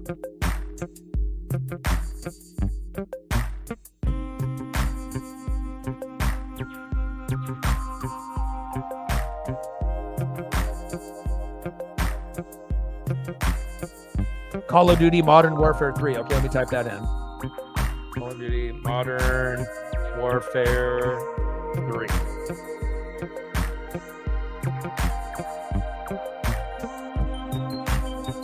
Okay. Looks like some of the same photos came up, but then there's some others.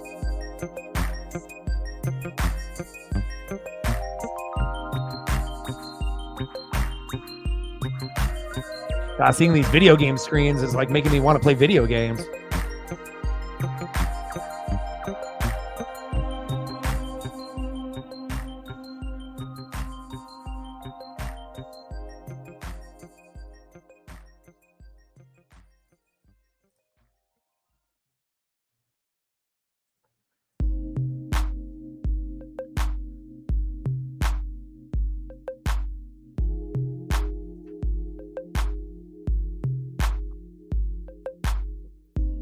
Yeah, seriously.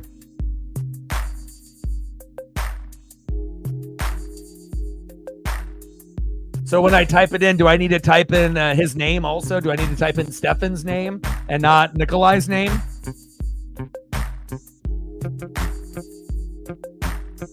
Because like when you do a search, I mean, it's just going to have all kinds of just random photos. So.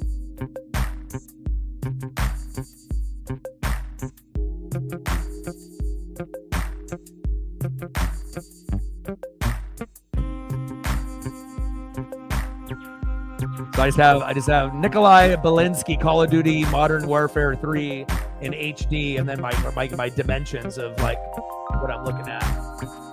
So obviously some might be what you're looking at, and some might be not exactly, because they just will randomly throw stuff in there.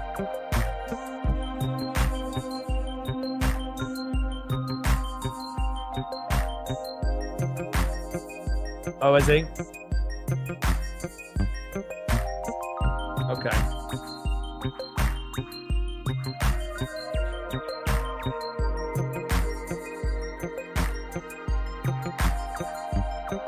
So what should I type in?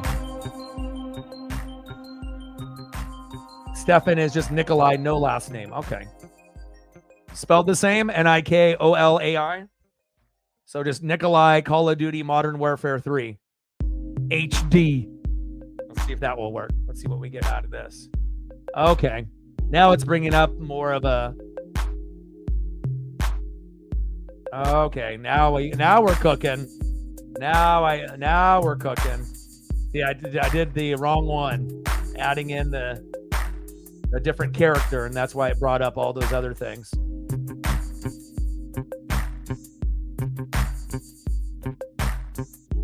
There we go. Oh, let me delete some of these other ones.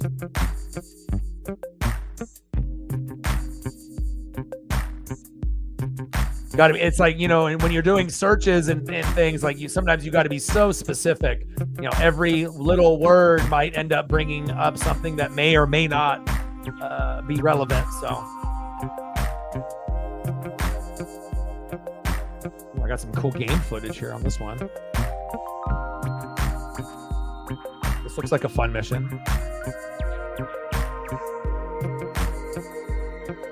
Like inside the Jeep.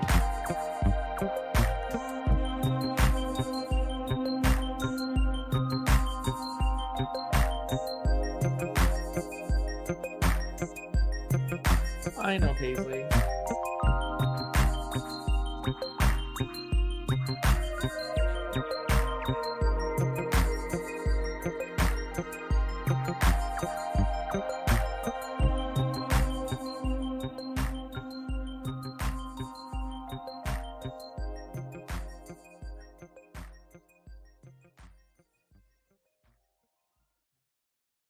Ah, okay.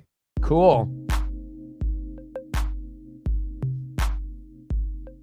Get you one more here. Paisley's starting to whine. I think Paisley is hungry. So I'm going to go get her some food.